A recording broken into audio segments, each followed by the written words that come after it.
Hello good morning. Hello good morning. Voice आ रही है क्लियरली सभी को? वॉइस आ रही है क्लियरली?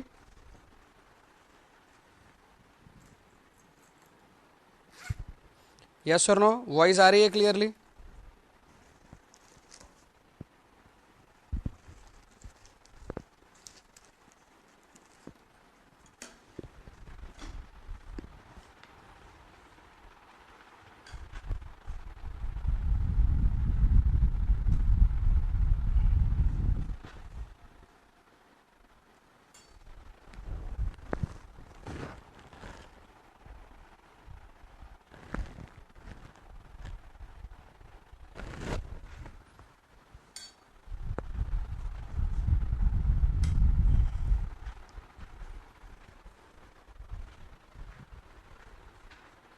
वॉइस क्लियरली आ रही है सभी को?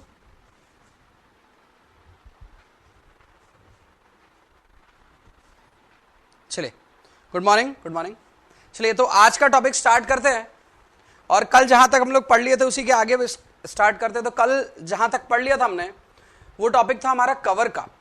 कवर क्या होता है, कहां पर प्रोवाइड किया जाना चाहिए, उसके बारे में बात किया था हमने। क्लियर है? और आपके पास पर एक्सपोजर कंडीशंस कुछ मैंने डिस्कस किया था, उनके एग्जाम्पल रह गए थे डिस्कस करने के लिए। कवर की वैल्यू क्या क्या होती है ना? कवर की वैल्यू क्या क्या होती है आपके पास पर, mild, moderate, severe, very severe and extreme में, वो भी बता दिया था। स्लैब, बीम, कॉलम, फुटिंग में क्या होता है आपके पास पर कवर की वैल्यूज, वो भी बता दिया था। तो कल हम लोगों ने एक चार्ट बनाया था लास्ट में, आप लोग को याद होगा तो कल लास्ट में हम लोगों ने एक चार्ट बनाया था।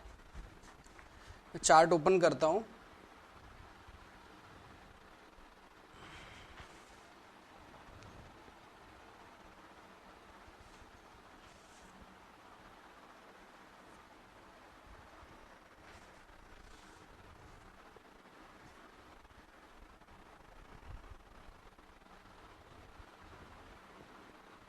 हाँ जी, ये कुछ ऐसा चार्ट था। अब इसका, यार इसका तो, ये तो वाइट में आपको और विजिबल नहीं होगा। नाइट मोड अभी दिख रहा होगा। ये कल अपन ने एक चार्ट देखा था, इसके अंदर डेटा दिखे थे। ठीक है, मैंने एक स्टार बनवाया था 20 mm के ऊपर पर, है ना? 20 mm के ऊपर पर स्टार बनाया था। और एक स्टार और बनाना है, किसके ऊपर पर बनाना है अपने को? 40 mm के ऊपर पर। और इसके नीचे लिखना है कि इनका मतलब क्या है। Why we are putting special condition for slab and column and what are these? क्यों रख रहे हैं और क्या है वो कंडीशन, उन दोनों चीजों को देखते हैं। ठीक है, चलिए, तो इसी पार्ट से आगे बढ़ते हैं, कल के इसी पार्ट से हम।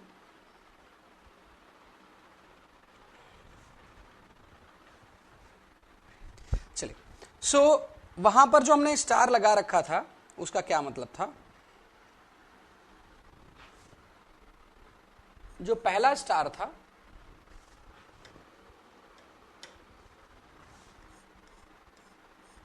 जो पहला स्टार था जो 20 mm के ऊपर लगा हुआ था स्लैब में, उसके लिए IS 456-2000 क्या बोलता है? If the thickness of slab, the thickness of slab is less than 200 mm and dia of main bar is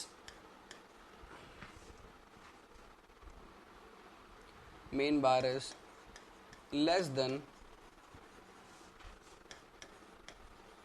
12 mm, then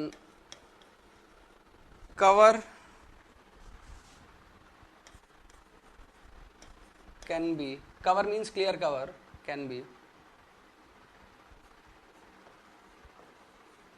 15 mm। ध्यान से देखिए क्या पॉइंट लिखा है।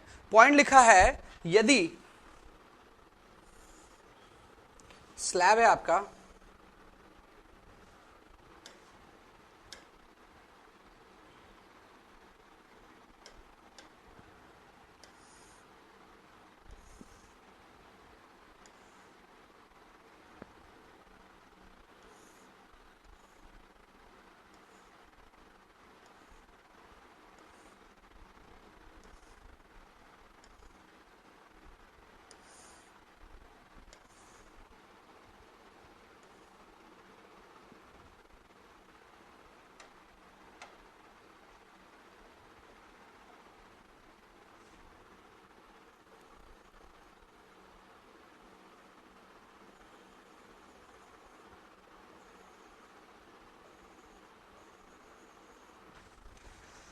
स्लैब है ये, इस स्लैब के जो बार है, यदि उन bar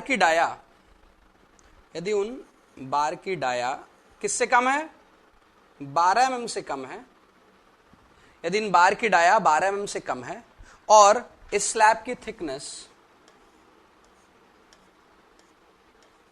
is less than 200 mm, if it is less than equal to, you can also say, यदि less than equal to 200 mm है और ये जो डाया है, ये जो बार है, इनकी डाया जो बार है that is less than equal to 12 mm, तब आपके केस में आप कवर को कितना कर सकते हैं, 15 mm। बहुत ज्यादा इंपॉर्टेंट यहां से ये आपके पास पर हो जाता है पॉइंट। क्यों? क्योंकि मैंने जो लिखवाया आपको 20, आप बुक्स में देखते हैं तो भी 20 देखने को मिलेगा, कुछ कुछ बुक्स में लिख देता डायरेक्टली 15, कहां से लिख दिया कोई पता नहीं है। तो याद रखें कि वो कहां से चूज कर रहा है 15 mm का कवर, क्योंकि उसकी थिकनेस स्लैब की, क्योंकि जनरली जब हम स्लैब बनाते हैं तो स्लैब की थिकनेस रहती है 100 mm, 125, 150 mm, 175 mm, बहुत ज्यादा हो गए तो 175 mm। तो हम जनरली स्लैब बनाते हैं 200 mm से कम का, और बार जो है उसकी डाया चूज करना तो हमारे हाथ में, हम चाहे 8 mm का यूज करें, चाहे 10 mm का, चाहे 12 mm का। स्लैब में मिनिमम डाया का कोई क्राइटेरिया नहीं, लेकिन मैक्सिमम डाया का क्राइटेरिया है कि मैक्सिमम डाया जो होती है वो total depth of the slab से 8 टाइम्स से ज्यादा नहीं होनी चाहिए।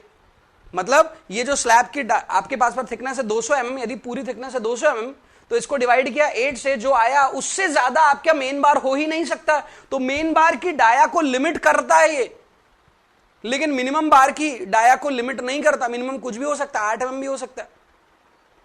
तो यदि हमने चूज ही कर लिया है कि भाई कुछ भी हो सकता है डाया, यदि मैं हमेशा 10 mm 12 mm ही लूंगा, 10 mm 12 mm ही लूंगा, और स्लैब की थिकनेस मेरे पास पर इन जनरल ज्यादा नहीं आ रही है कैलकुलेशन में, ऑलमोस्ट मतलब 100 में से 99 केसेस में आपके पास पर 200 से ज्यादा नहीं आएगी स्लैब की थिकनेस, तो इसीलिए प्रैक्टिकली ऑलवेज 15 mm ही लिया जाता है। प्रैक्टिकली ऑलवेज 15 mm का कवर ही लिया जाता है। क्लियर है बात? याद रहेगी सभी को? हाँ जी, याद रहेगी सभी को?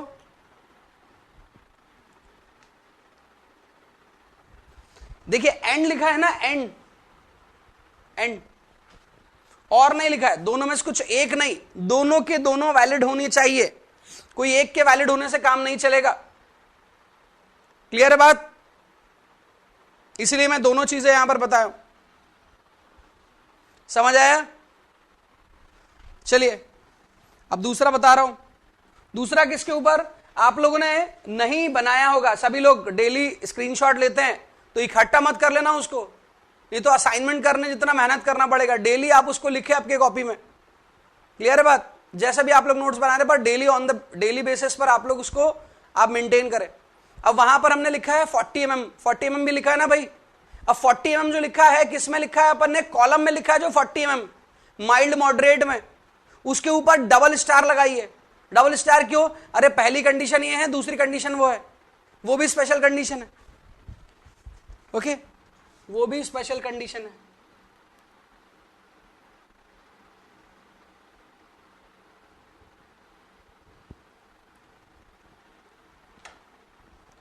चलिए तो दूसरी कंडीशन बता रहा हूं मैं,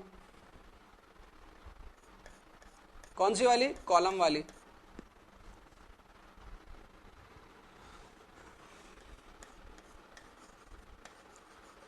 if the width of column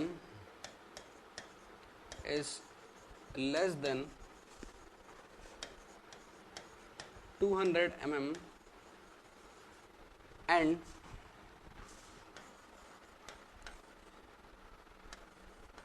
diameter of main bar is less than 12 mm,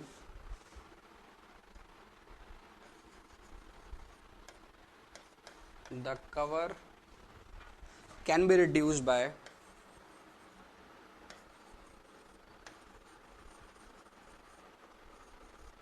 the cover can be reduced नहीं, the cover can be reduce नहीं कर रहा, the cover can B 25 mm। कहने का मतलब है यदि कॉलम आपके पास पर है और कॉलम यदि किससे कम हो जाता है आपका, कॉलम यदि आपके पास पर 200 mm से कम यदि उसकी विड्थ हो जाती है ना,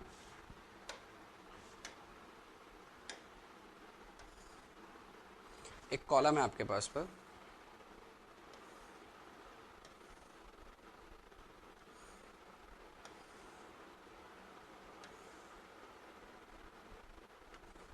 कोई भी एक विड्थ भी चलेगी कम,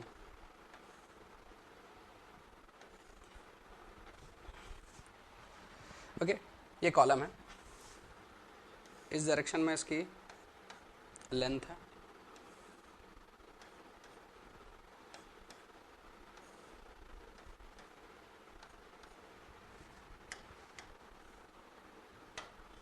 इसे मैं डिनोट कर दे रहा हूं कैपिटल डी, इसे स्मॉल डी। दोनों में से कोई भी एक भी, दोनों में से डी और बी, दोनों में से कोई एक भी less than equal to 200 mm, और साथ ही साथ and dia of main bar less than equal to 12 mm, ऐसी यदि कंडीशन होती है तो हम यहां पर क्या कर सकते हैं, हम यहां पर कवर को कितना कर सकते हैं, 25 mm कर सकते हैं।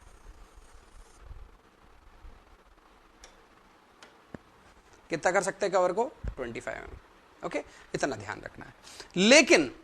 लेकिन मैं आप लोग को कहूं यही पॉइंट इंपॉर्टेंट है, ये पॉइंट इंपॉर्टेंट नहीं है। क्यों नहीं है ये पॉइंट इंपॉर्टेंट, इसलिए बात करता हूं। लेकिन उससे भी पहले आप लोग को एक चीज पता है कि जो एग्जाम हम लोग देने जा रहे हैं वो एग्जाम ना ज्यादातर क्या पूछता है आपसे, ये आपको पता रहना चाहिए। क्या पूछता है भाई, ज्यादातर कंडीशंस पूछता है, कोडल प्रोविजंस पूछता है, ऐसी चीजें पूछता है जो हमने कई बार देखी भी नहीं है ना। तो मैं जिन सब पॉइंट के बारे में बात कर रहा हूं, हो सकता है सभी ने देख रखा और हो सकता है कि कुछ लोगों ने नहीं देख रखा। तो जितना भी ये पॉइंट्स बताता हूं मैं, इनको बड़े ध्यान से सुनना है, ठीक है। जब मैं एनालिसिस करवाऊंगा, डिजाइन कराऊंगा, उसको तो बहुत अच्छे से देखना ही है, क्योंकि जितने स्टूडेंट का प्री निकला और जितने का मेंस का भी प्रिपरेशन स्टार्ट होने वाला है, उनको पता होगा कि मेंस में उनके बहुत ज्यादा मेहनत नहीं करनी है, क्योंकि आरसीसी से जो भी क्वेश्चन आते हैं वो 40-50 नंबर के जो भी क्वेश्चन आएंगे आपके पास पर, वो क्वेश्चन क्लास जो अपनी प्री की क्लास है उसी के बेसिस पर हो सकते हैं, है ना। लेकिन फिर भी आप लोग को ध्यान रखना है, प्री एंड मेंस जो होता है आरसीसी का बहुत ही ज्यादा अलग होता है, बहुत ज्यादा अलग। क्यों, क्योंकि मेंस में जिस तरह के क्वेश्चन है, प्री में उस तरह के क्वेश्चन है ही नहीं। प्री में जो क्वेश्चन है वो आपके पास पर टू द पॉइंट वाले वन लाइनर टाइप के क्वेश्चन है, तो उसके लिए प्रिपेयर करने के लिए आपको ऐसे पॉइंट्स को कभी नहीं छोड़ना होगा, ओके। मैं ये बोल सकता हूं डिजाइन मत पढ़ना, प्री में काम चल जाएगा, लेकिन ऐसी चीजें मत छोड़ना, प्री में काम नहीं चलेगा, क्योंकि यही चीजें आती है प्री में, डिजाइन नहीं आती, ओके। चलिए, तो अब मैं बात करता हूं यहां से, ये जो कंडीशन है, ये कंडीशन ना आपके कॉलम जो डिजाइन कॉलम करते हैं उसके लिए नहीं है, क्योंकि इसी पॉइंट को मैं जब कॉलम पढ़ाऊंगा तब मैं डिस्कस करूंगा, सेम पॉइंट को जब मैं कॉलम पढ़ाऊंगा तब डिस्कस करूंगा, देखना उस दिन भी बोलूंगा मैंने डिस्कस करने के लिए बोला था। तो यहां पर जब ये पॉइंट लिखा हुआ है, इसका मतलब है कि भाई जब कॉलम का डाया, वो कॉलम का कोई भी साइड यदि 200 mm से कम हो और डाया 12 mm से कम हो।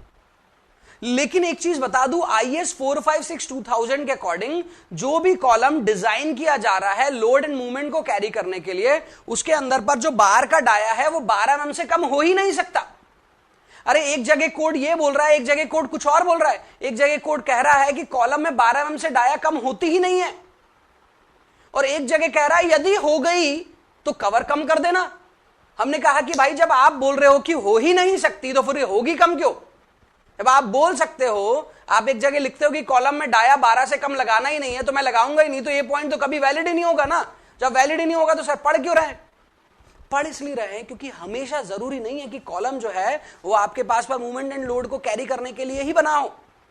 कॉलम सपोर्ट करने के लिए भी बना हो सकता है। कैसे सपोर्ट करने के लिए बना हो सकता है, देखिएगा ध्यान से। एक आपने कैंटिलीवर स्ट्रक्चर बनाया, एक आपने कैंटिलीवर स्ट्रक्चर बनाया,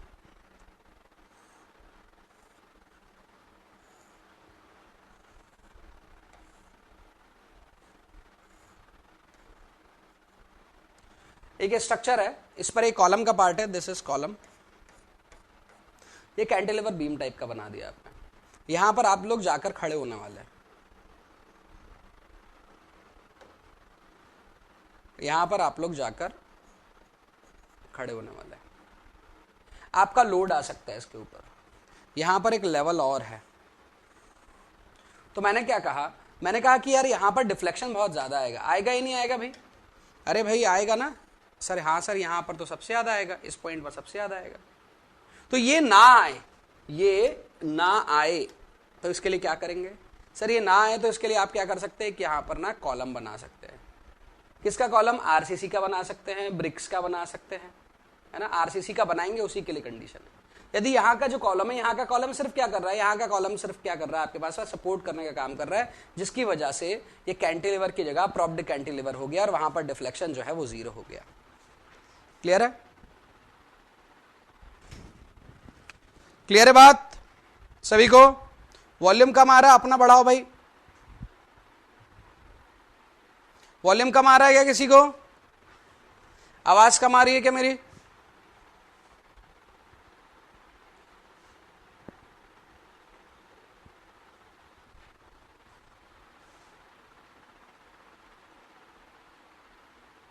चलो भाई, कई बार होता है ना अपन अपना खुद कहीं साउंड नहीं बढ़ा पाए मोबाइल का, है ना, थोड़ा बढ़ा लिया करो यार।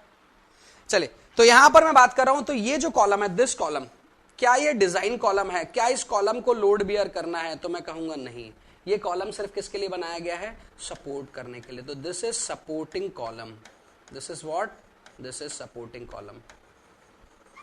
Okay, this is supporting column.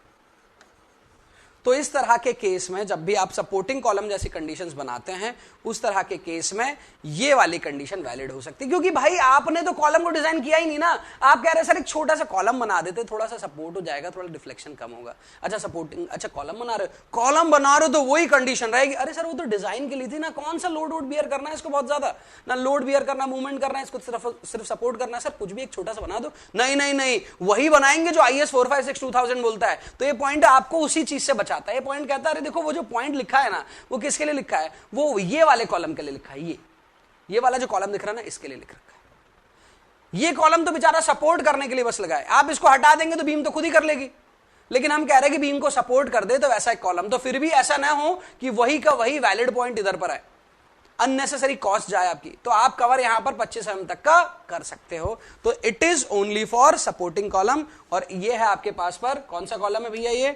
ये कौन सा है? This is what? This is your design column. और डिजाइन कॉलम के लिए बातें नहीं लिखी गई है। समझ आ रही है बात? अरे भाई बात समझ आ रही है कि नहीं आ रही, बताइए। समझ आ रही बात? डिजाइन कॉलम के लिए बात बता रहे हैं क्या?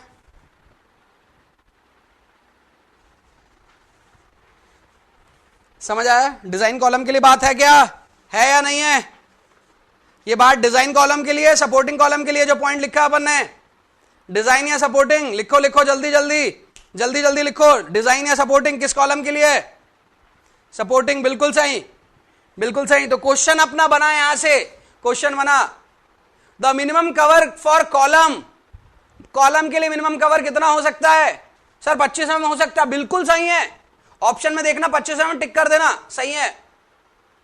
The minimum cover for design column could be as per IS 456-2000, minimum cover for design column could be. Design column के लिए मिनिमम कवर कितना होगा? 25 हो सकता है क्या? सर नहीं, वो तो सपोर्टिंग कॉलम के बारे में होता है, उसने डिजाइन स्पेसिफिकली लिख दिया, तो डिजाइन कॉलम का वही होगा मिनिमम कितना? 40 mm।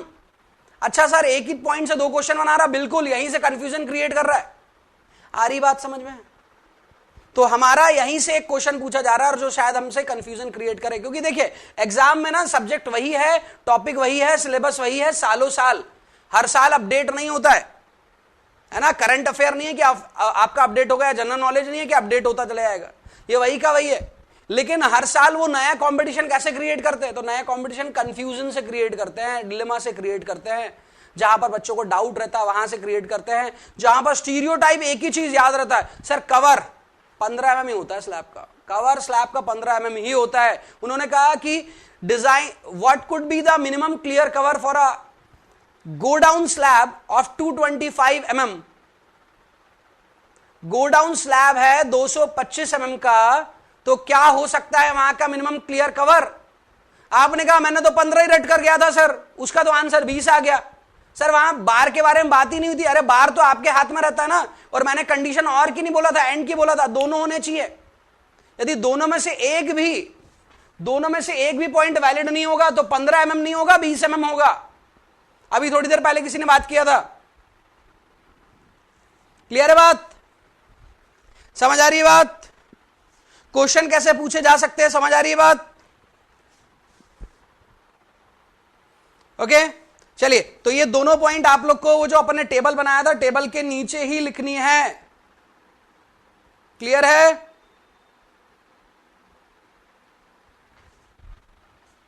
चलिए आगे बढ़ते हैं।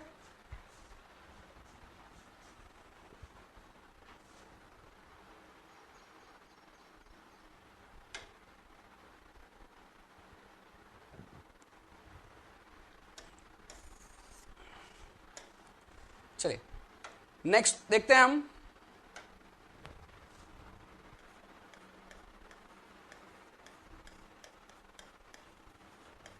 Function of cover.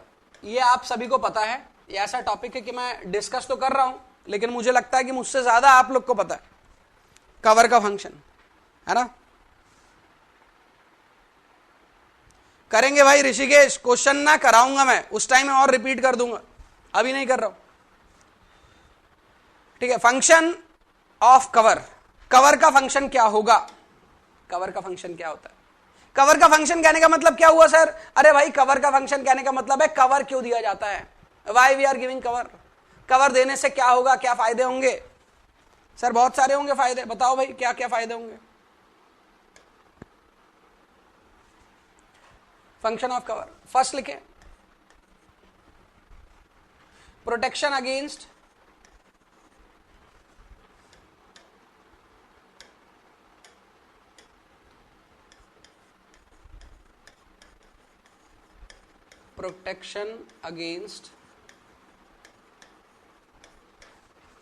कोरोजन।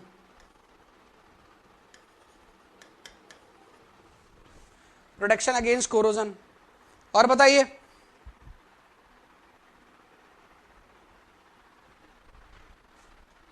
और बताइए।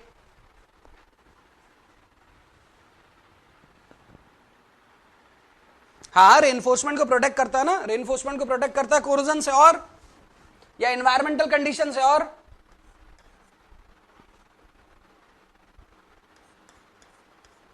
It provide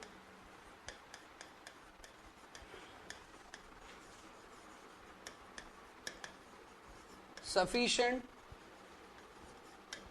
concrete, it provide sufficient concrete around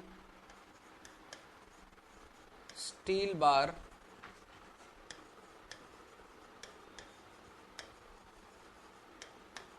which maintain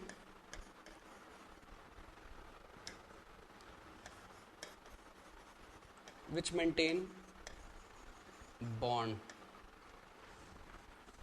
bond maintain करने के लिए भी। ओके, किस तरह से होगा बॉन्ड मेंटेन करने के लिए, उसको पॉइंट को डिस्कस करता हूं मैं। ओके,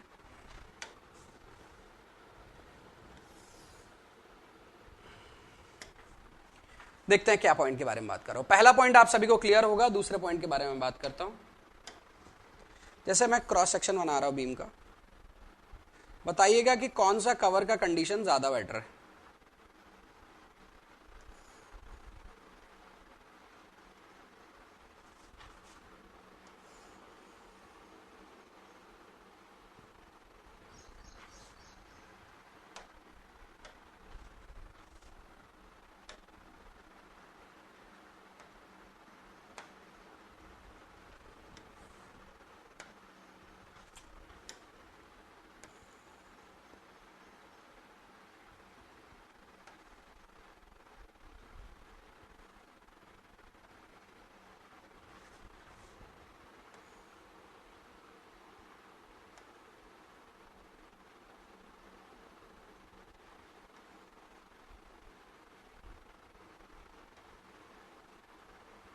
अभी साइड कवर के बारे में बात नहीं करना, अभी सिर्फ बॉटम से कवर देखना है, ठीक है?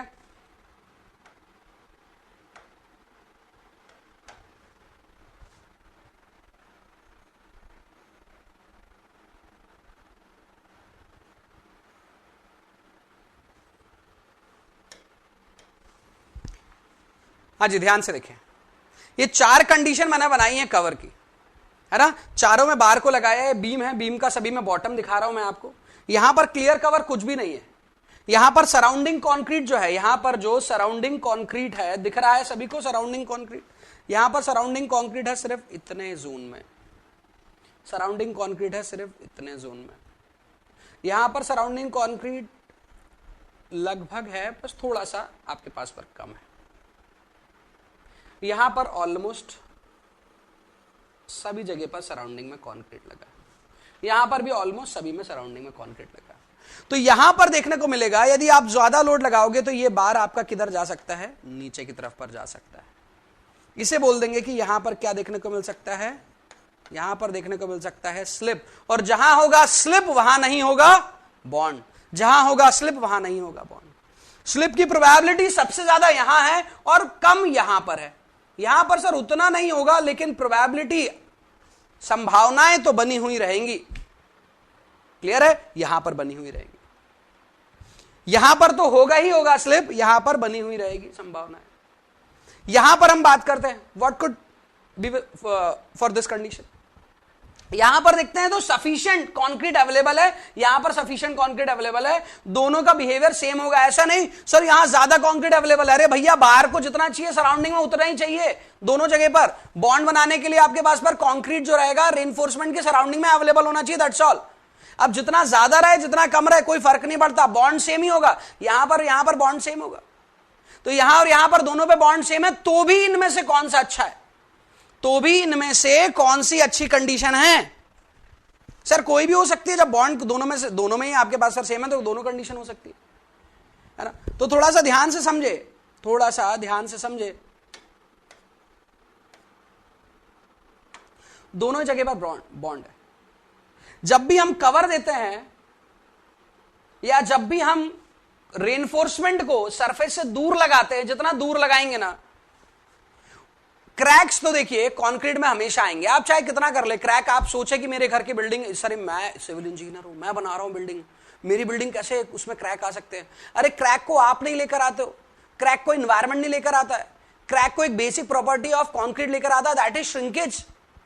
और श्रिंकेज होता है due to loss of water, और कंक्रीट पानी से बना रहे हो, और पानी ही जब खत्म होता है तभी तो स्ट्रेंथ आती है। जब वाटर रिएक्शन में जाता है तभी जाकर आपके पास tri calcium silicate, di calcium silicate बनते हैं, और वही आपको अर्ली और फाइनल स्ट्रेंथ देते हैं। तो इसीलिए उनका बनना भी जरूरी है, तो पानी का खत्म होना भी जरूरी है। जब पानी का खत्म होना जरूरी है तो श्रिंकेज का भी जरूरी है। लेकिन श्रिंकेज एक तरह का नहीं होता, श्रिंकेज बहुत सारी तरह का होता है। श्रिंकेज आपके पास पर किस किस तरह का हो सकता है। Shrinkage could be drawing shrinkage, shrinkage could be plastic shrinkage. Drawing shrinkage जो इन्वायरमेंट की वजह से हो रहा है, प्लास्टिक श्रिंकेज जो सीमेंट की रिएक्शन की वजह से हो रहा है। पर हम जब देखते हैं तो हम ये नहीं बोलते ये ड्राइंग है ये प्लास्टिक है, हम बता नहीं सकते डिफरेंस। तो श्रिंकेज हमेशा होगा, और श्रिंकेज की वजह से क्रैक डेवलप होंगे। और रेनफोर्समेंट क्या करते हैं, रेनफोर्समेंट क्रैक के सामने आ जाते हो, क्रैक को बढ़ने नहीं देते। तो जितना दूर रेनफोर्समेंट लगाओगे क्रैक का प्रोपोगेशन उतना होगा।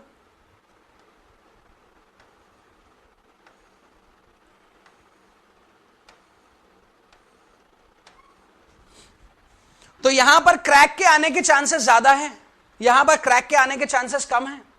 सर यहां तो अच्छा है ना, क्रैक ही नहीं आएगा। अरे भैया क्रैक ऊपर से भी तो आएगा ना, यहां पर मैंने ड्रॉ नहीं किया, ऊपर से साइड से, तो क्रैक इधर से भी आएगा। और यदि यही क्रैक नीचे से ऊपर तक पहुंच गया ना, तो ये स्ट्रक्चर 2 पार्ट में डिवाइड हो सकता है।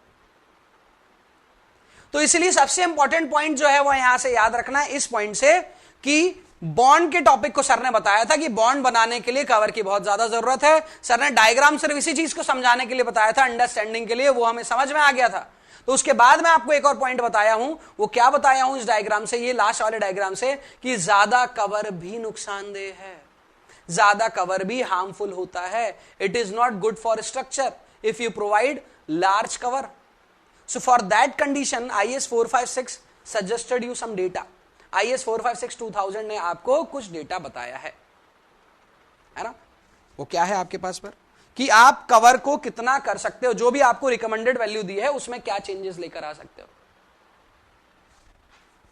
रिकमेंडेड वैल्यू में क्या चेंजेस लेकर आ सकते हो। इसी के नीचे लिख लीजिएगा आप, इंपॉर्टेंट पॉइंट है।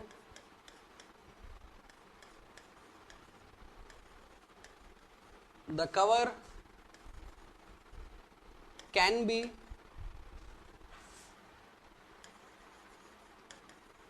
अल्टर बाय, फर्स्ट है इंक्रीज करना है तो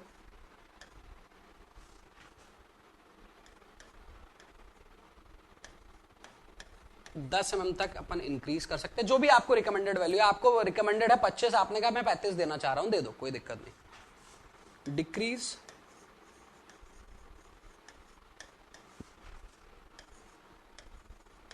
0 mm, डिक्रीज कितना 0 mm, मतलब आपको कवर 25 बोला गया तो 25 से 24 भी नहीं कर सकते। आपको कवर 25 बोला गया तो 25 से आप 30 कर सकते हैं, 35 कर सकते हैं, 35 से ज्यादा नहीं कर सकते। क्लियर है? तो यहां पर ध्यान रखना है कि ऑल्ट्रेशन मतलब कवर में चेंजेस आप कितने लेकर आ सकते हैं। सर बढ़ा ही सकते हैं, कम तो नहीं कर सकते। ज्यादा बढ़ा सकते हैं, नहीं ज्यादा नहीं बढ़ा सकते। सर ये 10 mm क्यों रखा, 10 mm से ज्यादा करोगे तो सर क्रैक के बढ़ने के प्रोपोगेशन के चांसेस ज्यादा रहेंगे। तो यहां पर आपको देखने को मिल रहा है, यहां पर हमने क्या रखा था, यहां पर क्या था आपके पास पर, this is large cover. Problem क्या लेकर आया, क्रैक लेकर आया। यहां पर दिस इज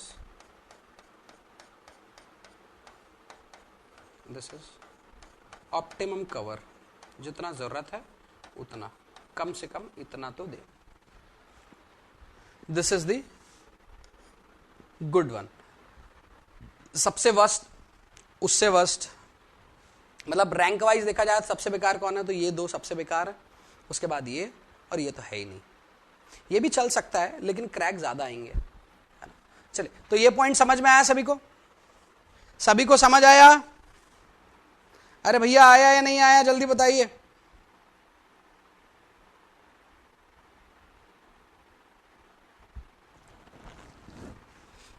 आ गया? चलिए आगे बढ़ते हैं, है ना। एक और चीज, किसी को लगे कि सर यहां पर आप अभी आरसीसी का कितना पार्ट स्टार्ट हुआ, तो मैं आप लोग को बता रहा हूं कि मैंने आप लोग को स्टार्टिंग में बताया था कितने मार्क्स का किस टॉपिक से आता है। तो मैं उसी टॉपिक के अकॉर्डिंग जैसे जैसे क्वेश्चंस आ चुके हैं, आ रहे हैं एग्जाम्स में और आ सकते हैं, उन सभी पॉइंट को कवर करते हुए वो सभी पॉइंट्स आपको बता रहा हूं जहां से क्वेश्चंस बन सकते हैं। यदि अपन ये वाला जो पॉइंट है, बहुत सारी जगह पर ये आपको दिखने को ही नहीं मिलेगा, ये लिखा ही नहीं मिलेगा आपको कि ऑल्ट्रेशन कवर क्या होता है, कवर का फंक्शन क्या होता है, कवर को क्यों दिया जाता है। ये एक जनरल अंडरस्टैंडिंग के लिए आप लोग, हो सकता है क्लास में किसी ने आपको बता दिया भैया कवर ना 10 mm से ज्यादा नहीं करना है ना, और चेंज कम नहीं करना है, ये बोल दिया, लेकिन ये याद नहीं रहता और एग्जाम में आ चुका है ये। यदि एग्जाम में नहीं आता ना तो मैं भी डिस्कस नहीं करता। क्लियर है? तो इसलिए ध्यान रखना कि मैं जितने भी पॉइंट डिस्कस कर रहा हूं, इफ यू थिंक कि सर ज्यादा चीजें बता रहा है, मैं ज्यादा चीजें इसलिए बता रहा है क्योंकि एग्जाम जो है ना उसमें सीटें कम हो गई और बच्चे ज्यादा हो गए, तो इसलिए हमें ना इस तरह से पढ़ना होगा कि हम उस पर्टिकुलर एग्जाम को क्रैक जरूर करें, है ना। पढ़ने का मोटिव ये होना चाहिए आपका अभी फिलहाल कि हम एग्जाम को क्लियर करें। अभी फिलहाल पढ़ने का मोटिव ये नहीं होना चाहिए कि मैं आरसीसी अच्छे से सीख जाऊंगा, फिर कल को कभी समझेंगे एग्जाम देंगे, देना है देंगे, नहीं देना नहीं देंगे, है ना। वैसा काम नहीं करना केजरीवाल टाइप, है ना। चलिए, तो यहां से हम आगे बढ़ते हैं और बात करते हैं। मैंने कुछ आपको एक्सपोजर कंडीशंस बताया था, है ना, एक्सपोजर कंडीशंस बताया था। उस एक्सपोजर कंडीशंस के बारे में मैं थोड़ा सा और आप लोग को बताता हूं, एक्सपोजर कंडीशन क्या क्या थी और उनके एग्जाम्पल्स क्या थे, है ना।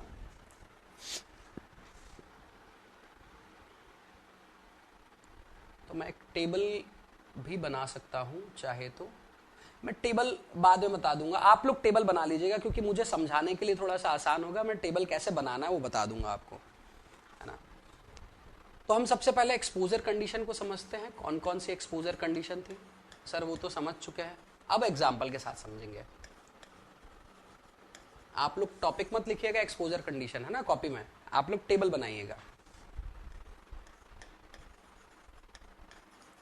Mild exposure condition, mild exposure condition के अंदर पर एग्जाम्पल कौन कौन से हैं? एग्जाम्पल है ना। कौन कौन से एग्जाम्पल है, मतलब यहां पर कौन कौन सी कंडीशन आ रही है,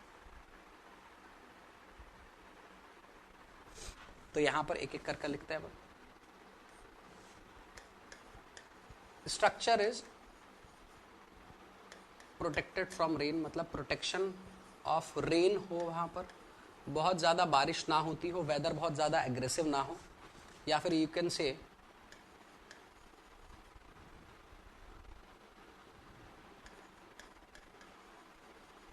आप क्या कह सकते हैं, स्ट्रक्चर इज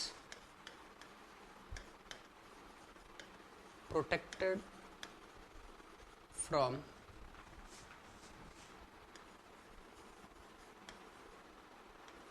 aggressive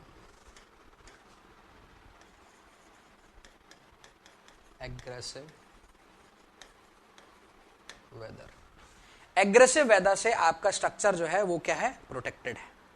ओके तो रेन जो बारिश जो है बहुत ज्यादा नहीं होती है। जैसे अपन बात करते हैं राजस्थान के कुछ क्षेत्रों में, यदि अपन चूरू डिस्ट्रिक्ट की तरफ पर जाते हैं ना, बीकानेर तरफ पर जाते हैं तो थोड़ी सी बारिश कम होती है। अपन थोड़ा कोटा की तरफ पर आते हैं तो नॉर्मल बारिश होती है, मॉडरेट रेनफॉल होता है। यूपी में जाते हैं तो मॉडरेट रेनफॉल होता है ना। यूपी के कुछ क्षेत्र में थोड़ा सा सीवियर रेनफॉल होता है, लेकिन हमेशा नहीं होता, वो फॉर ए ड्यूरेशन में 1 हफ्ते 1.5 हफ्ते के लिए हो गया, जिससे बाढ़ वगैरह की जैसी कंडीशन बन जाती है। उसके अलावा यदि मैं बात करता हूँ तो मुंबई में मॉडरेट भी नहीं होती, सीवियर भी नहीं, सीवियर वेरी सीवियर के आसपास की रेनफॉल होती है वहाँ पर, है ना। तो इस तरह की, जैसे अपन और मेघालय साइड पर जाते हैं जहाँ पर आपके पास पर, और उसके अलावा अपन केरला में जाते हैं तो वहाँ पर आपको सीवियर टाइप की रेनफॉल देखने को मिलती है। तो वहाँ पर स्ट्रक्चर को सीवियर एक्सपोजर कंडीशन के सामने एक्सपोज रहेगा स्ट्रक्चर हमेशा। आप मान कर चले अपने यहाँ पर राजस्थान पर, यदि आप राजस्थान पर हैं तो राजस्थान पर आपके पास पर रेनफॉल जो हो रही है वो हर दिन, एक दिन में एक आध बार हो गई, आधा 1 घंटे के लिए, 2 घंटे के लिए हो गई कुछ एरिया में। मुंबई में यदि मैं बात करता हूँ तो दिन भर में कभी भी हो सकती है। मानकर चलते हैं लोग वहां पर कि 24 घंटे में से 15-16 घंटे बारिश होगी ही होगी, 15-16 घंटे बारिश होगी ही होगी, और वो पूरे 1-1.5 महीने के स्पान के लिए होती है। तो ऐसे मौसम से स्ट्रक्चर को यदि जूझना है तो वो स्ट्रक्चर इस तरह की कंडीशन में नहीं आ सकता। ओके चलिए नेक्स्ट में बात करता हूं। सेकंड एक्सपोजर कंडीशन कौन सी थी आपके पास पर, moderate. Okay moderate exposure condition के अंदर बात करता हूं तो प्रोटेक्शन फ्रॉम रेन, तो structure is not protected from rain, या फिर अपन बोल सकते हैं कि structure is expose to normal rain. ये मैं बात कर रहा हूं protection from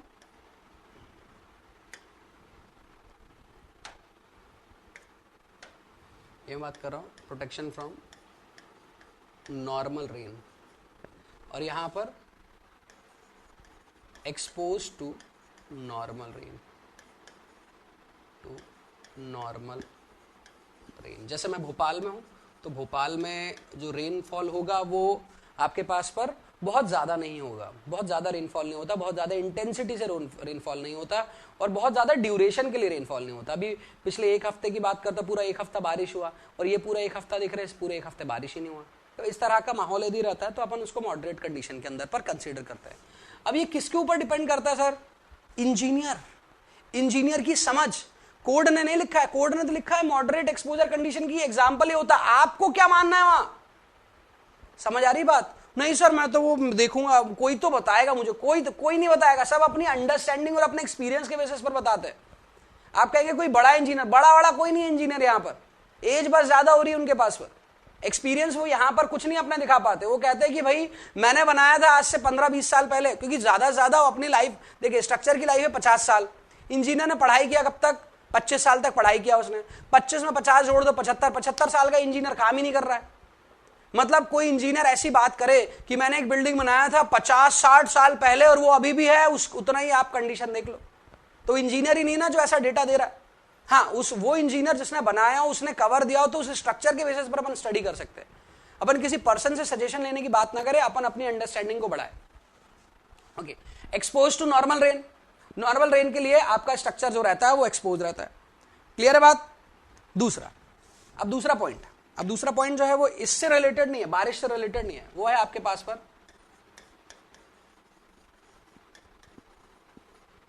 structure is fully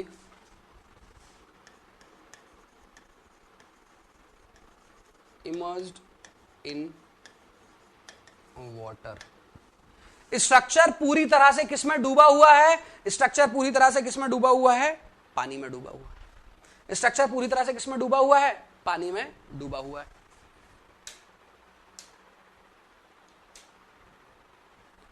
structure पूरी तरह से किसमें डूबा हुआ है? पानी में डूबा हुआ है। ऐसी कंडीशन आपको देखने को मिल जाएगी, तो भी वो मॉडरेट के अंदर पर आएगा। सर कौन सा पानी? नॉर्मल वाटर, नदी का पानी, तालाब का पानी, समुद्र के पानी को छोड़कर। एक और,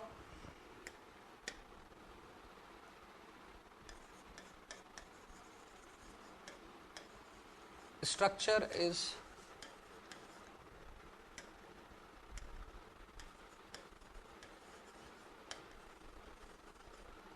sheltered from, structure is sheltered from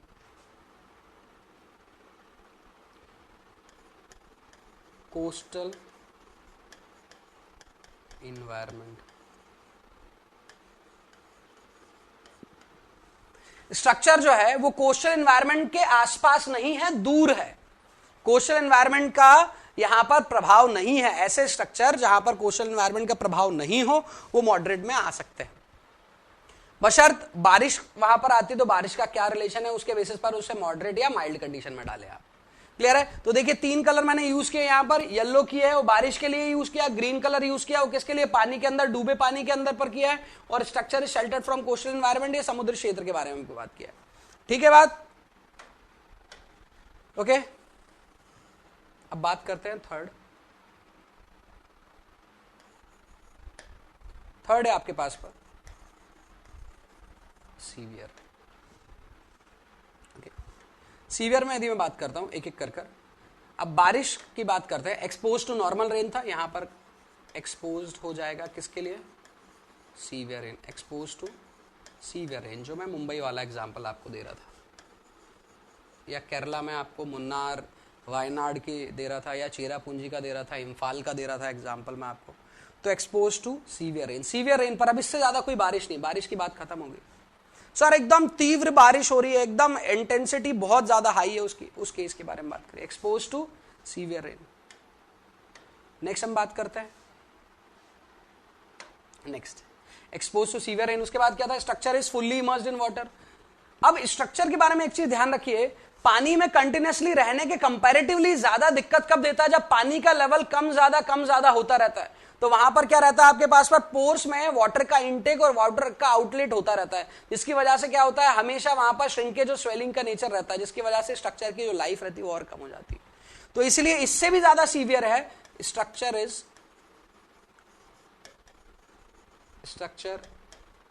is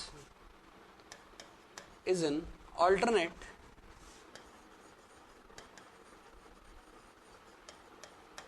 alternating wetting and drying condition। मतलब स्ट्रक्चर जो है alternating waiting and drawing condition में है। मतलब कभी पानी आ रहा है, कभी पानी जा रहा है, कभी पानी आ रहा है, कभी पानी जा रहा है। ऐसा एक स्ट्रक्चर आप डेली यूज करते हैं, ऐसा स्ट्रक्चर आप डेली यूज करते हैं जिसका नाम है वाटर टैंक। वाटर टैंक को आप भरते हैं, टेरिस पर भर दिया आपने, टैप खोलकर छोड़ दिया, वाटर टैंक खाली हो गया। वाटर आया, वाटर चला गया, फिर वाटर आया, फिर वाटर चला गया, फिर वाटर आया, फिर वाटर चला गया। तो बार बार वाटर आ रहा है, वाटर जा रहा है, तो वो सीवियर कंडीशन में हो सकता है। क्लियर है? अब बात करते हैं next point, shelter from coastal environment. तो कोस्टल एनवायरनमेंट से वहां पर बचाव किया था, लेकिन यहां पर कोस्टल एनवायरनमेंट के सामने एक्सपोज कर देंगे। तो यहां पर लिखेंगे अपन एक्सपोज्ड टू कोस्टल इन्वायरमेंट, समुद्र क्षेत्र से लगा हुआ सटा हुआ एरिया हो सकता है। ठीक है, एक और पॉइंट इसके अंदर पर लिखते हैं अपन, क्या लिखते हैं? स्ट्रक्चर हो सकता है fully immersed in sea water, समुद्र के पानी में पूरी तरह से डूबा हुआ structure is fully immersed in sea water. तो देखिए पॉइंट कितना लिख दिया मैंने, एक्सपोज टू सीवियर रेन एक पॉइंट हो गया, दूसरा structure is in alternating wetting and drying, ये आपका दूसरा पॉइंट हो गया। एक्सपोज टू कोस्टल एनवायरमेंट, ये तीसरा पॉइंट हो गया। चौथा पॉइंट हो गया fully immersed in sea water, ये चौथा पॉइंट हो गया। ये चारों अलग अलग कंडीशन है, चारों अलग अलग एग्जाम्पल है। क्लियर है? एक और एग्जाम्पल लिख देते हैं, बात चली है तो।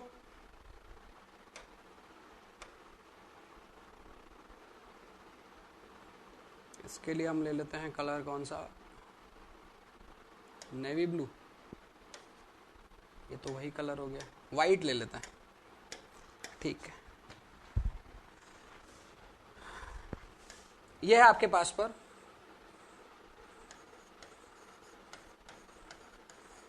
Expose to normal freezing and thawing condition. अब normal freezing and thawing condition कहने का मतलब क्या है? फ्रीजिंग एंड थॉइंग कहने का मतलब है कि आपके जिस एरिया में है वहां पर फ्रीजिंग होती है। फ्रीजिंग होने की वजह से क्या होगा, आपके पास पर आपका जो वाटर रहेगा वो आपके पास पर उसका आपका जो वाटर रहेगा वो आइस के फॉर्म में कन्वर्ट हो जाएगा। फिर वहां पर टेम्परेचर चेंज होगा, क्रैक्स डेवलप होंगे। जब कॉन्ट्रैक्शन होगा तो कॉन्ट्रैक्शन की वजह से क्रैक आएंगे। क्रैक आया, फ्रीजिंग के टाइम पर क्रैक आया, उस क्रैक में पानी चला गया, आइस बन गया। आइस बनने के बाद क्या हुआ, आइस उस क्रैक को और खोलने की कोशिश कर रहा है, जिसे फ्रीजिंग एंड थॉइंग कंडीशन या फिर फ्रॉस्ट एक्शन भी बोल सकते हैं अपन। ये बहुत ज्यादा नहीं हो रहा है, बहुत ज्यादा नहीं हो रहा मतलब यदि मैं बात करता हूँ ऐसी जगह जहां टेम्परेचर 0, -1, -2 के आसपास जाता है, वैसी जगह वहां पर normal freezing and thawing condition है। लद्दाख की बात करते हैं हम, है ना, लद्दाख की बात करते हैं तो वहां पर क्या होगा, वहां पर आपके पास freezing thawing condition severe level पर है। -60, -50 डिग्री तक चला जा रहा है, -40 डिग्री तक चला जा रहा है। लोग हैं वहां पर, लेकिन वहां रोड या वहां का स्ट्रक्चर खराब हो जाएगा। वहां पर ठंड में गवर्नमेंट की जो वाटर पाइपलाइन फैसिलिटी रहती है उसको ठंड के पहले ही बंद कर देते हैं, क्योंकि जब पानी उसके अंदर से जाएगा और लोग यूज नहीं करेंगे तो वाटर क्या होगा, एनवायरनमेंट में कांटेक्ट में आने की वजह से वो आइस बन जाएगा। आइस बनेगा, वॉल्यूम बढ़ जाएगा, वॉल्यूम बढ़ेगा, पाइपलाइन फट जाएगी पूरी। तो पाइपलाइन डैमेज ना हो जाए इस वजह से ठंड आने से पहले ही पानी बंद कर देते हैं। फिर क्या करते हैं, फिर लोगों को वाटर भरना पड़ता है एक पर्टिकुलर जगह से, है ना, तो स्टोर करके रखना पड़ता है घर के अंदर पर। सो ये है आपके पास पर normal freezing and thawing condition के बारे में। ओके, तो इतने एग्जांपल मैंने लिखे किसके अंदर पर, सीवियर के अंदर पर। ठीक है, क्लियर है बात सभी को? अब मैं वेरी सीवियर के बारे में बात कर लेता हूं।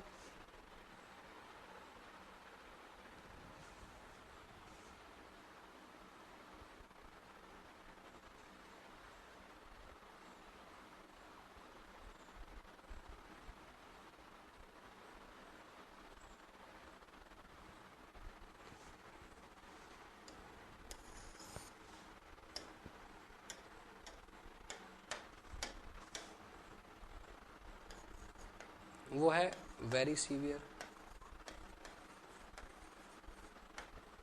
वेरी सीवियर रेनफॉल का काम हो चुका है, रेनफॉल का काम हो चुका है, सीवियर रेनफॉल तक पहुंच गए। अब ये पॉइंट इधर नहीं आएगा। Structure is in alternating wetting and drawing condition, मतलब वहां पूरी तरह से पानी में डूबा हुआ था, यहां पर पानी में अल्टरनेटिंग वेटिंग एंड ड्राइंग हो रहा था। ठीक है, ये पॉइंट भी अब खत्म हो गया, या तो पूरी तरह से डूबा रहेगा तो अल्टरनेटिव वेटिंग ड्राइंग रहेगा।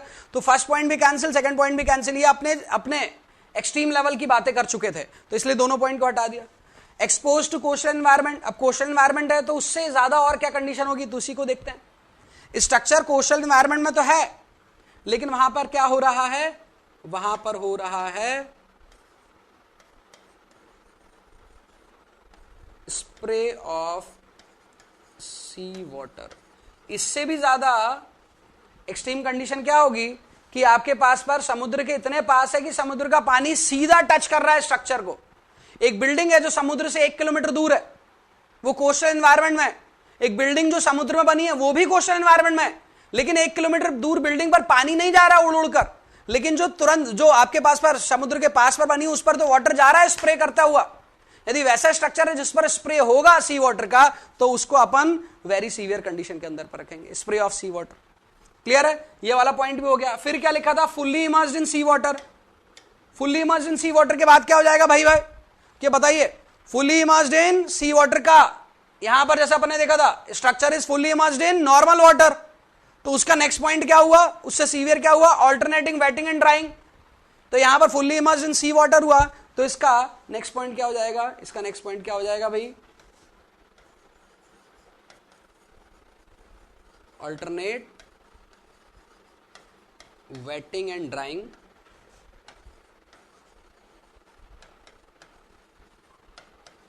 इन सी वाटर,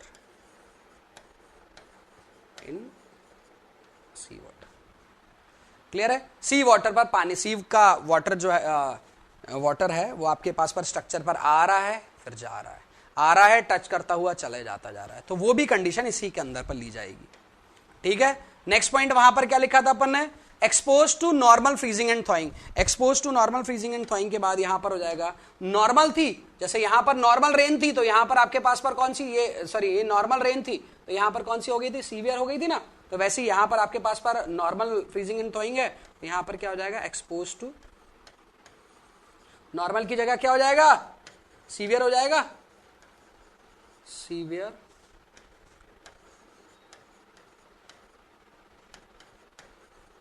फ्रीजिंग एंड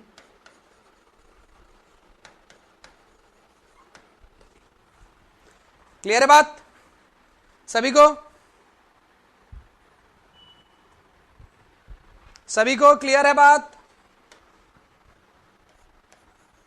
या किसी को डाउट है तो बोले।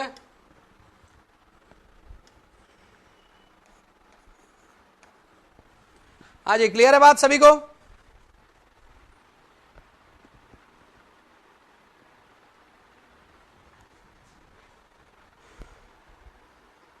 हरियाणा में बिल्कुल मॉडरेट होगा भाई, ज्यादा रेनफॉल नहीं होती है।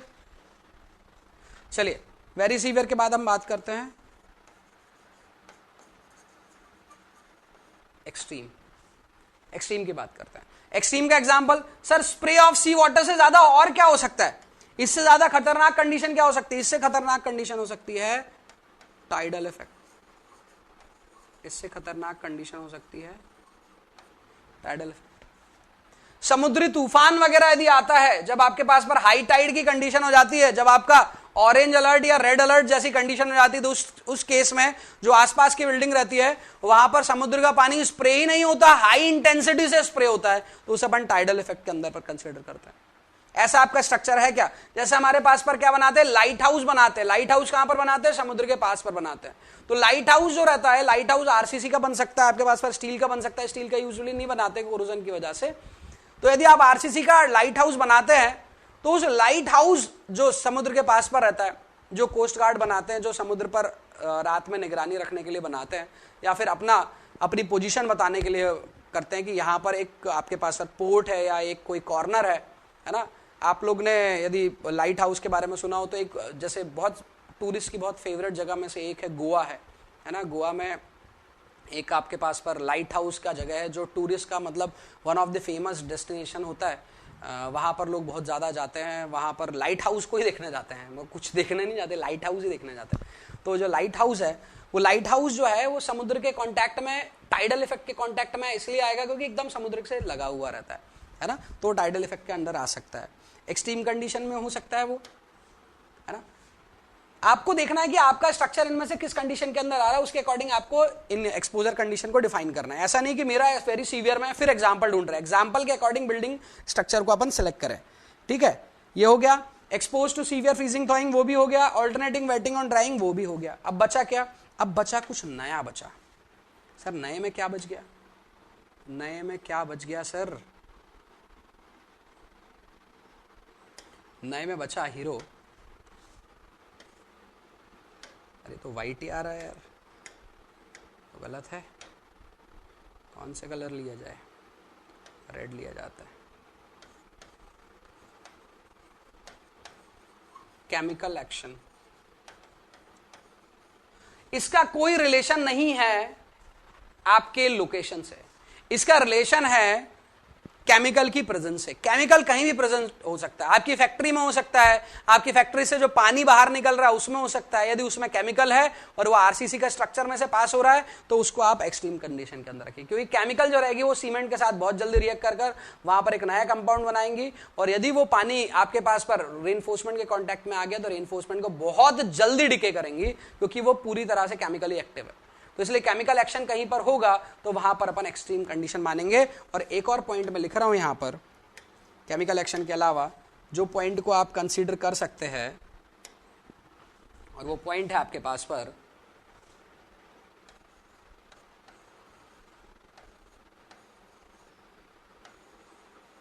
Aggressive soil condition. Aggressive soil condition कहने का मतलब है जहां पर एक्विफर टाइप की चीजें देखने को मिल रही है आपके पास पर, आसपास पर जमीन पर आपके पास पर जो सॉइल है उसमें भी केमिकल की प्रेजेंस बहुत है आपके पास। और सॉइल जो है आपके पास यू कैन से कि ब्लैक कॉटन सॉइल है, उसके अंदर उसकी जो मिनरलॉजी है वो आपके स्ट्रक्चर को बहुत अच्छे तरह से आपका डैमेज कर सकती है। तो ऐसी कोई कंडीशन रहती है तो उसको अपन किसके अंडर रख सकते हैं, उसको अपन रख सकते हैं एक्सट्रीम कंडीशन के अंडर। तो ये है आपके पास पर पूरे एग्जाम्पल जो कल अपन बात कर रहे थे कि एग्जाम्पल क्या क्या हो सकते हैं, mild, moderate, severe, very severe and extreme. और इनको सभी को मैंने एक्सप्लेन इसलिए किया क्योंकि आपको ना याद रखना है, ये कॉपी में लिखने के लिए चीजें नहीं है। मेरे को याद हुई, कैसे याद हुई, आपको समझाकर। आपको कैसे याद होगी, जब खुद को समझाओगे कि यार भाई ये वाला जगह कहां पर आएगा, ये वाला कैसी जगह होगा। जब यदि अल्टरनेट वेटिंग एंड ड्राइंग हो रहा है नॉर्मल पानी का तो वो किस में आएगा, और यदि वही सी वाटर का अल्टरनेटिव वेटिंग एंड ड्राइंग होगा तो किस में आएगा। यदि मान लीजिए बहुत तेज यदि बारिश हो रही है और स्ट्रक्चर को बचाया नहीं जा सकता, बहुत तेज बारिश हो रही है तो किस में आएगा। नॉर्मल बारिश हो रही है पर उससे बचाया नहीं जा सकता स्ट्रक्चर को, वो किसमें आएगा। नॉर्मल बारिश है लेकिन उससे भी प्रोटेक्टेड है स्ट्रक्चर, बहुत ही कम बारिश होती है और उससे फिर तो स्ट्रक्चर को क्या ही दिक्कत है, वो किसमें आएगा। सर यदि केमिकल एक्शन हो जाएगी तो किसमें आएगा। सर यदि सॉइल परेशान करेगी तो किसमें आएगा। समुद्री तूफान आता है तो किसके अंदर पर आएगा। तो ये सभी जब आप बातें खुद से करेंगे तो ये आपको खुद ही एक्सपोजर कंडीशन याद हो जाएगी। क्लियर बात यहां तक, यहां तक क्लियर है सभी को। आगे बढ़े, आगे बढ़े, ओके चलिए आगे बढ़ते हैं, चलिए आगे बढ़ते हैं। आगे बढ़कर मैं बात करता हूं उन सभी पॉइंट को जो मैंने अभी तक डिस्कस कर लिया है ना, उन सभी पॉइंट को एक जगह डिस्कस करता हूं, फिर कुछ कंफ्यूजिंग क्वेश्चंस को भी मैं यहां पर लूंगा, है ना।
इस टेबल के बारे में देखते हैं क्या लिख रहा हूं मैं इसमें। एक्सपोजर कंडीशन कौन कौन सी है आपके पास पर, mild, moderate, severe, very severe और एक्सट्रीम। आपके पास पर अलग अलग एक्सपोजर कंडीशन है। अब हम बात करते हैं एक एक कर कर।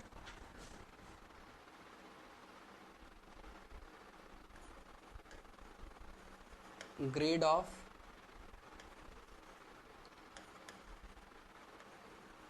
कंक्रीट, आरसीसी की बात कर रहे हैं। क्लियर कवर कितना रख सकते हैं, आरसीसी स्ट्रक्चर के अंदर बात चल रही है। मिनिमम सीमेंट पर मीटर क्यूब, मिनिमम सीमेंट कितना रखा जाएगा। उसके बाद water cement ratio, water cement ratio क्या रहेगा। उसके बाद एक और मैं डिस्कस कर लूँगा पीसीसी, पीसीसी की ग्रेड क्या रहेगी। यहाँ पर मिनिमम ग्रेड अपन कंक्रीट की बात कर रहे हैं, किसके अंदर, आरसीसी। तो ये पूरी कंडीशन आरसीसी की है, और सिर्फ जो लास्ट वाला है ना, सिर्फ लास्ट वाला जो है वो है पीसीसी के बारे में, ठीक है, ओके। अब यहां से आप लोग को याद रखना है ग्रेड ऑफ कंक्रीट, मैंने कुछ कुछ चीजें बता रखा है तो उसी के बेसिस पर आंसर दे सकते हैं। सर यहां पर ग्रेड ऑफ कंक्रीट था 20, फिर 25, फिर 30, फिर 35, फिर 40, ठीक है। क्लियर कवर कितना था भाई सर, 20 mm और 30 mm और 45 mm, 50 mm and 75 mm। Clear है। नेक्स्ट, मिनिमम सीमेंट कंटेंट कितना है और वाटर सीमेंट रेशियो कितना है। ये चीजें आप लोग कहां पर देखेंगे, ये बीएमसी में देखेंगे, मैं लिखवा रहा हूं खुद डेटा, ये आप बीएमसी में देखेंगे।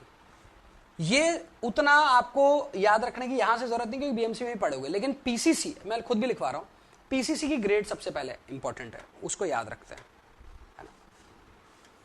माइल्ड के लिए कोई ग्रेड ही नहीं बताया, जो भी चाहते हो वो यूज कर लो। इसके लिए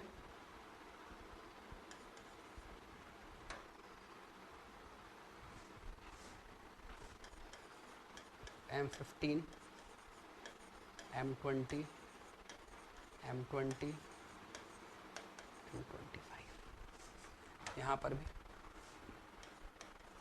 M। इसमें सबसे ज्यादा इंपॉर्टेंट जो है दैट इज दिस पॉइंट, सबसे ज्यादा इंपॉर्टेंट है,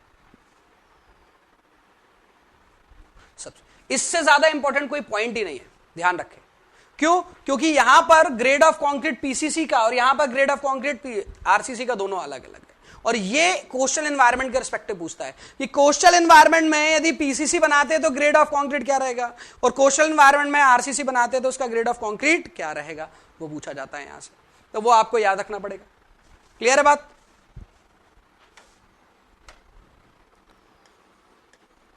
थ्री 320, 340 एंड 360। इसकी यूनिट जो है दैट इज केजी पर मीटर क्यूब। अब ये मिनिमम है या मैक्सिमम है? It is minimum cement content, it is minimum cement content. अब इसी मिनिमम सीमेंट कंटेंट या आरसीसी बनाने के लिए आपके पास पर वाटर सीमेंट रेशो,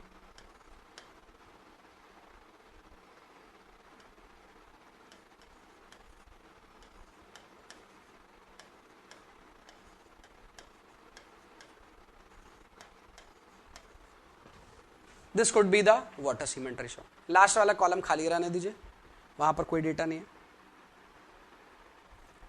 सो आप लोगों से क्या क्वेश्चन पूछे जा सकते हैं, अगेन आई एम सेइंग, आप लोगों से क्वेश्चन पूछे जा सकते हैं यहां से रिलेटेड, यहां से रिलेटेड और यहां से रिलेटेड। ये दोनों क्वेश्चंस कम पूछे जाते हैं मिनिमम सीमेंट कंटेंट से, लेकिन याद रख लेंगे तो कोई दिक्कत नहीं होगा। तो मेरे हिसाब से ये टेबल जो है आपके लिए बहुत ज्यादा इंपॉर्टेंट है, टेबल आपको याद रखनी पड़ेगी। अब important point, important point sir क्या है important point?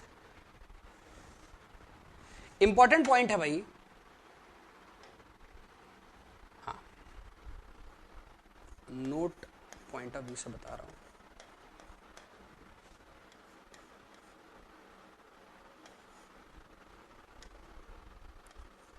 In severe and very severe, severe and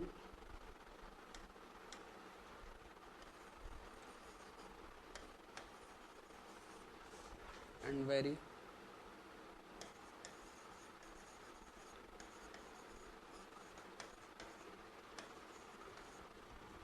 आप सीवियर के लिए याद रखें, वेरी सीवियर के का पॉइंट यहां पर बनता भी नहीं है क्योंकि वो वैसे भी आंसर हो ही जाएगा इसी के through. If in severe exposure condition, if grade of concrete is M35 or more,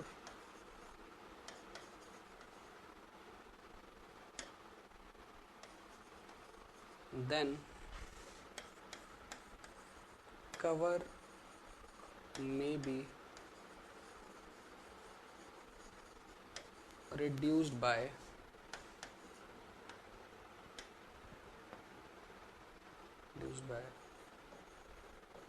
5 mm. ध्यान से देखिए पॉइंट क्या लिखा हूं मैंने और क्या पढ़ाया था अभी तक आपको. मैंने आप लोग को अभी तक पढ़ाया था कि कवर की वैल्यू कभी भी कम नहीं होती है, जितना है उससे कम होगी ही नहीं कभी, बोला था आप लोग को. और यहां क्या पॉइंट लिख रहा हूं मैं, यहां ये लिख रहा हूं मैं आपको कि यदि सीवियर एक्सपोजर कंडीशन में यदि कंक्रीट आप M30 से ज्यादा, मतलब कितना, M35 या उससे ज्यादा कंक्रीट रखते हो, मतलब आपने कहा कि सर कोस्टल एनवायरनमेंट में स्ट्रक्चर है मुझे M40 रखना है, पर सर वहां तो 35 बोला. अरे भैया ये मिनिमम ग्रेड है, इससे ज्यादा हो सकती है, ये तो मिनिमम है, इनसे कम तो चलेगी ही नहीं. तो सर मैंने M30 की जगह M35 ले लिया तो चलेगा, कोई दिक्कत नहीं है. लेकिन यदि आप यहां M35 ले लेते हैं तो कवर को आप कर सकते, करना नहीं है, कर सकते हैं. कवर में भी रिड्यूस बाय, कवर हो सकता है रिड्यूस कितने से, 5 mm से रिड्यूस हो सकता है. अच्छा सर 5 mm से हो सकता है, मतलब जो 45 है वो 40 हो सकता है, बिल्कुल. मतलब सर सीवियर एक्सपोजर कंडीशन में यदि मेरा कॉलम है तो कॉलम 40 mm का ही बन सकता है, बिल्कुल बन सकता है. बीम का जो क्लियर कवर था वो 45 mm का था, तो सर अपन उसको 40 कर सकते, बिल्कुल कर सकते हैं. आ रही बात समझ में. सर फुटिंग 50 mm की थी, फुटिंग को 50 mm का क्लियर कवर माइनस करेंगे 5 mm तो 45 हो जाएगा. नहीं, फुटिंग तो मिनिमम ही 50 mm है, फुटिंग को 50 से कम तो कर ही नहीं सकते आप. आ रही बात समझ. तो फुटिंग 50 ही रहेगी, फुटिंग 50 से कम नहीं होगी. क्लियर है. तो वहां पर घूमना नहीं है अपने को. क्लियर है. अरे पॉइंट क्लियर है कि नहीं क्लियर है, जल्दी बताइए.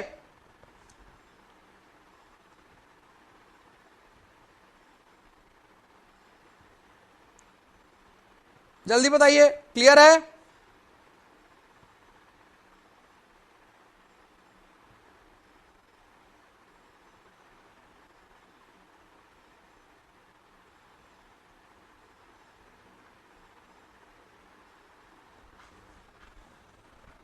सभी को क्लियर है. चलिए, तो यहां से आप लोग को इन पूरे पार्ट से आप देखिए, क्लियर कवर, कंक्रीट की ग्रेड, इन्हीं पर सर ने बहुत ज्यादा टाइम अपना हमारा लिया. क्यों लिया? क्योंकि आपको ही पता है, आप लोग क्वेश्चन सॉल्व करते हो, आप लोग को पता है कि हाँ सर ये इतना है कि ये बड़े कंफ्यूजिंग रहते, कभी किसी का कुछ आंसर होता है, कभी किसी का कुछ आंसर होता है. जो भी मैं डेटा दे रहा हूं वो कोड के बेसिस पर दे रहा हूं, है ना. क्वेश्चन गलत हो सकता है, लेकिन उसको गलत करने के पहले अच्छे से देखना है कि भाई ये गलत है या नहीं. ये तो ऐसे ही, अरे मेरे को आंसर नहीं बन रहा, क्वेश्चन गलत हो गया, है ना. ऐसा नहीं करना. चलो ठीक है. तो यहां से मुझे लगता है कि ये वाला पॉइंट आप लोग को समझ में आया होगा. आगे बढ़ते हैं. आगे बढ़कर हम देखते हैं कुछ एग्जाम्पल मैं देता हूं आपको, है ना. कुछ एग्जाम्पल मतलब एक क्वेश्चन है आपको,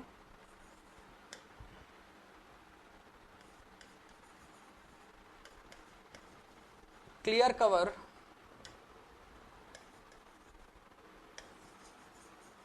for beam in moderate exposure condition.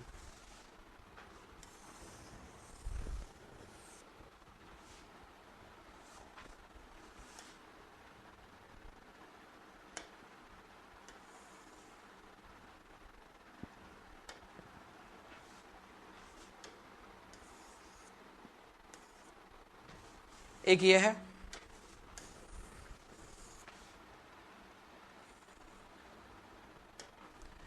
एक ये क्वेश्चन है,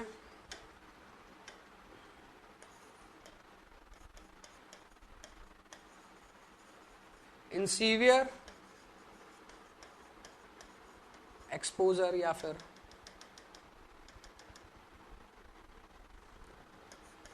if structure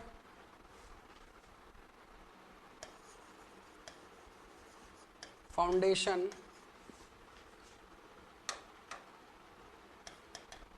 that is column and footing are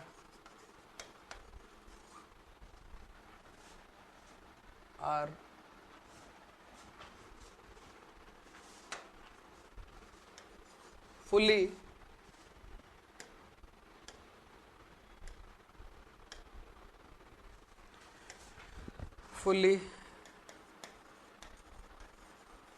immersed in seawater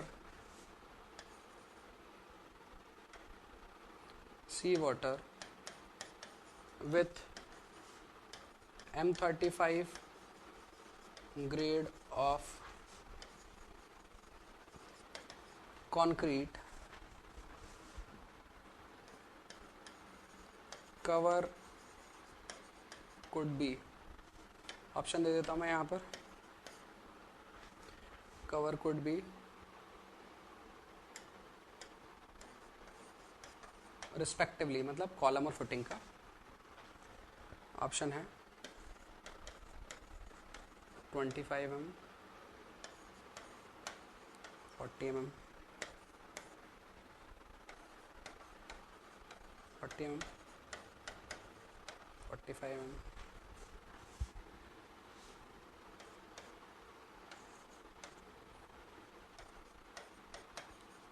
mm,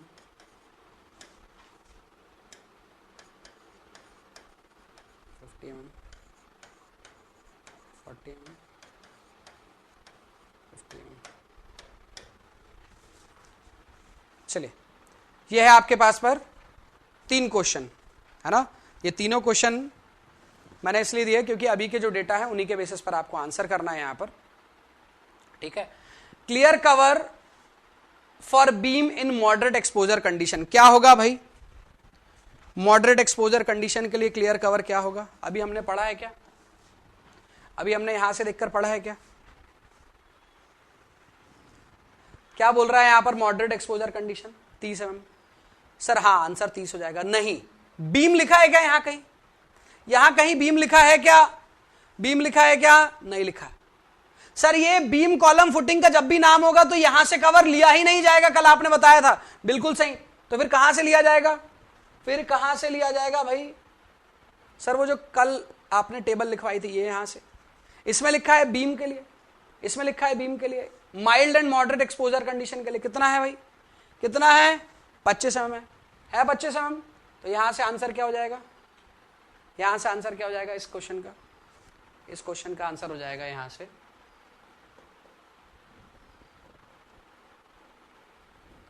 कितना? 25 mm। क्लियर है? कितना हो जाएगा? 25 mm हो जाएगा, ठीक है। नेक्स्ट है clear cover for,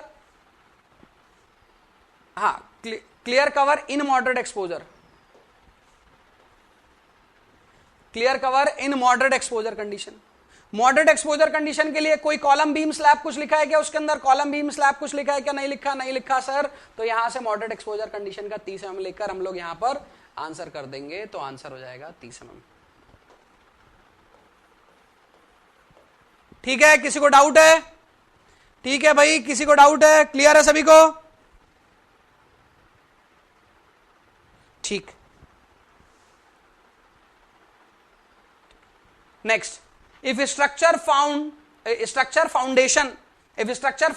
that is column and footing, structure की foundation का पूरा part column and footing are fully immersed in sea water, वो पूरी तरह से किसमें डूबा हुआ है? sea water में डूबा हुआ है, with M35 grade of concrete, और grade of concrete कितना है? M35 of concrete, cover could be respectively, मतलब पहले कॉलम फिर फुटिंग, रिस्पेक्टिवली कहने का मतलब है जो पहले यूज हुआ हो, पहले कॉलम फिर फुटिंग, तो पहले कॉलम और फिर फुटिंग का कवर दिया होगा।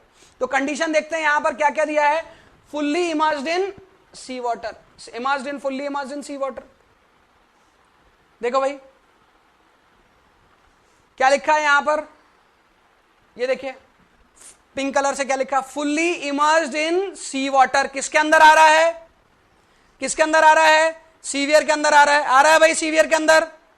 Fully immersed in sea water किसके अंदर आ रहा है, सीवियर। तो हम तुरंत चले गए सीवियर की तरफ पर।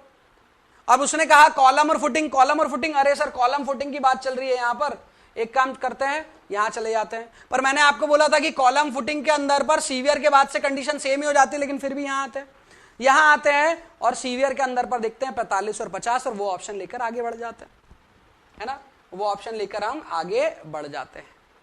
और यहां पर फिर हम आंसर रख देते हैं क्या, 45 और 50, और हमें लगता हुआ देखने को मिलता है कि ऑप्शन सी सही है। आगे बढ़ गए हम, लेकिन यही गलती कर रहे हैं।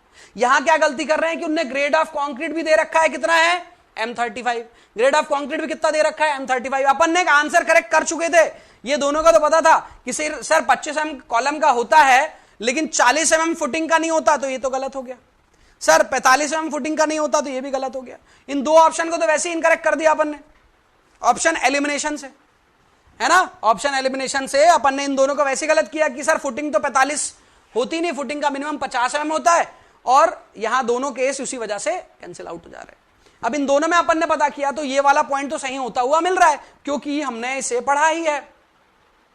कहां पढ़ा भैया, ये जो कल डेटा लिखवाया था SP34 का, यहां पर लिखा है कि सीवियर में कॉलम का 45 और सीवियर में फुटिंग का 50 mm का होता है, लिखा हुआ है, क्लियर है। तो हमने कहा कि कॉलम का 45 और फुटिंग का 50, ये सही हो गया। लेकिन M35 ग्रेड के कंक्रीट के लिए आपको मैंने लिखवाया था इन सीवियर एक्सपोजर कंडीशन, हाँ हमारा भी केस सीवियर का, in severe exposure condition if grade of concrete is M35 और मोर, यदि M35 और मोर, हमारा तो M35 है, उसके लिए क्या बता रहा है, देन कवर में भी reduce by 5 mm, cover reduce किया जा सकता है 5 mm, है ना, कवर रिड्यूस किया जा सकता है 5 mm। तो इसीलिए यहां पर अब आप कहोगे सर आपने बोला थोड़ी ना, कंपलसरी थोड़ी ना है कि 5 mm का रिड्यूस होगा कवर, आपने बोला ही नहीं है सर कि 5 mm का कवर रिड्यूस होगा। तो मैं फिर से बोल रहा हूं, ज्यादा एप्रोप्रिएट ऑप्शन डी है। C is also correct but D is moreover correct. ज्यादा करेक्ट आपके पास पर कौन सी है, डी ऑप्शन है, that's why D option correct मानी जाएगी। ये याद रखे, दोनों ऑप्शन मैंने इसलिए बनाकर दिया आपको, एग्जाम के रिजल्ट आते हैं तब उस टाइम पर आप सोचते हैं और कोचिंग इंस्टीट्यूट वाले कहते हैं कि नहीं वो तो 45 का 40 हो जाता है। कोड ने बोला ही नहीं है कि हो ही जाएगा, कोड कहता है कर सकते हो, तो सर नहीं करना मुझे, आपने सोच लिया कि नहीं करना, लेकिन फिर भी ध्यान रखिए कि ये 45-40 हो सकता है, तो ये ऑप्शन ज्यादा करेक्ट है M35 के लिए। सर M35 नहीं लिखा रहता तो ये वाला ऑप्शन डी ऑप्शन गलत ही रहता, सही होता ही नहीं वो। आ रही मेरी बात समझ में?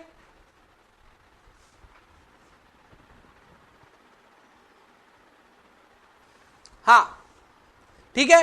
अब आप में से कोई कहेगा सर 5 mm रिड्यूस होगा ना, सर आपने कहा कि 5 mm रिड्यूस होगा, तो 5 mm रिड्यूस आपने सर कॉलम को ही क्यों किया, फुटिंग को क्यों नहीं किया? फुटिंग को इसलिए नहीं किया मेरे हीरो, यहां पर देखो फुटिंग का मिनिमम कवर ही कितना होता है, फुटिंग का मिनिमम होता ही कितना है, कितना होता है मिनिमम सर 50। कॉलम का मिनिमम 45 होता है 40 होता है, कॉलम का मिनिमम 45 होता है या 40, ये 40 होता है 45 होता है सर 40 होता है। कॉलम 40 से कम नहीं हो सकता, फुटिंग 50 से कम नहीं, बीम 25 से कम नहीं और स्लैब 20 से कम नहीं, लेकिन 20 से कम हो सकता 15 से तो कम होगा ही नहीं। तो यहां पर आप ध्यान से समझे, यहां पर आप ध्यान से समझे इस पॉइंट को कि फुटिंग जो है वो 50 से तो कम हो ही नहीं सकती। हां सर यदि आपकी फुटिंग 75 देना तो 75 से कम तो हो सकती है, हाँ 75 से कम हो सकती है, 75 से कम करते करते उसको 50 तक लेकर आ सकते हो, लेकिन हाँ स्पेशल कंडीशन जरूरी है, स्पेशल कंडीशन जरूरी है, स्पेशल कंडीशन नहीं रही तो नहीं हो पाएगा, तब नहीं हो पाएगा। क्लियर है? क्यों नहीं हो पाएगा सर? स्पेशल कंडीशन नहीं है तो भी हम हमारा मन करे तो हम तो रिड्यूस कर सकते हैं ना सर, ऐसा कहीं थोड़ी ना लिखा है। तो यहां क्या लिखा है, यहां क्या लिखा है, the cover can be alter, cover कम किए जा सकते हैं या ज्यादा किए जा सकते हैं, क्या है इंक्रीज किए जा सकते हैं 10 mm और डिक्रीज किए जा सकते हैं 0 mm। मतलब कवर को रिड्यूस नहीं कर सकते आप until unless there is a special condition। आ रही है बात समझ में? अरे हीरो लाल आ रही है कि नहीं आ रही बात समझ में? बताओ जल्दी जल्दी।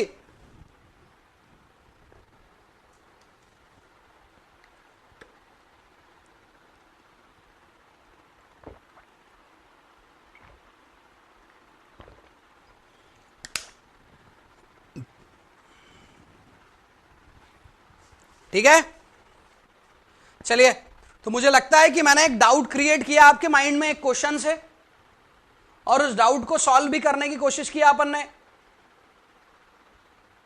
क्लियर है? इस क्वेश्चन की तरह आपको पता रहना चाहिए एग्जाम में करेक्ट ऑप्शन कौन सी होगी। This is also correct, but this is, ये देखा जाए तो ज्यादा करेक्ट है।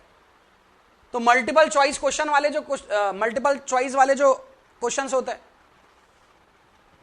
तो वो जो अपन एमसीक्यू जिसे बोलते हैं, उसका मतलब ये नहीं होता कि कोई भी आप ऑप्शन चूज कर सकते हैं, दोनों ऑप्शन चूज कर सकते, कोई एक ही करना है ना। तो आपके पास पर यहां पर दोनों में से कोई एक ऑप्शन जो होगी वो करेक्ट होगी। ये तो गलत ही थी। ठीक है, यहां तक समझ आया सभी को?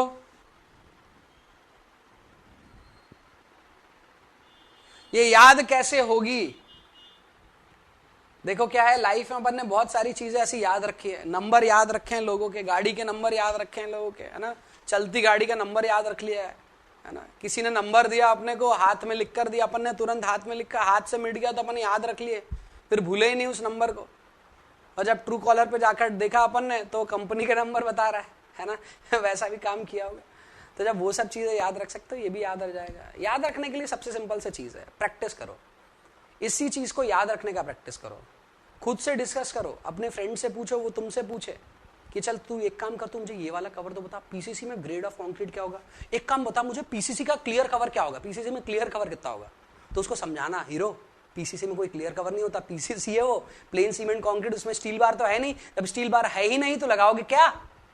अरे लगाओगे क्या, स्टील बार है ही नहीं तो कवर क्या आ गया, वहां का कवर है ही नहीं वहां पर। तो PCC, what could be the clear cover in PCC structure? 25 mm beam बोल दिया, एक बीम तो होगी नहीं, वो बोल दिया what could be the minimum clear cover of PCC structure, 20 mm, 25 mm, 30 mm, none of the above. Answer है नन ऑफ द अबव। हमको लगता है नन ऑफ द अबव तो नहीं होगा सर, कुछ तो होगा, इतने सारे सर ने डेटा लिखा है तो एक तो होगा। अरे क्वेश्चन ध्यान से देखो, पीसीसी लिखा है। तो इसीलिए अपने फ्रेंड से ना कुछ इस तरह के क्वेश्चंस पूछो जो आपको लगता है ये नहीं बता पाएगा, और अपने ऐसी फ्रेंड से इस तरह से आप डिस्कशन करोगे तो आपको ऑटोमेटिकली याद हो जाएगा। क्लियर है? देखिए, आप में से कोई पूछ रहा है सर रिवीजन की स्ट्रैटेजी कैसी होनी चाहिए, तो मैं आप लोग को एक चीज बता दूं कि ये तो पता है कि भैया आप लैब में नहीं बने है ना, अभी के आप जीव नहीं हैं, आपको इस दुनिया में आए हुए 20-22 साल हो गए हैं, 25 साल हो गए।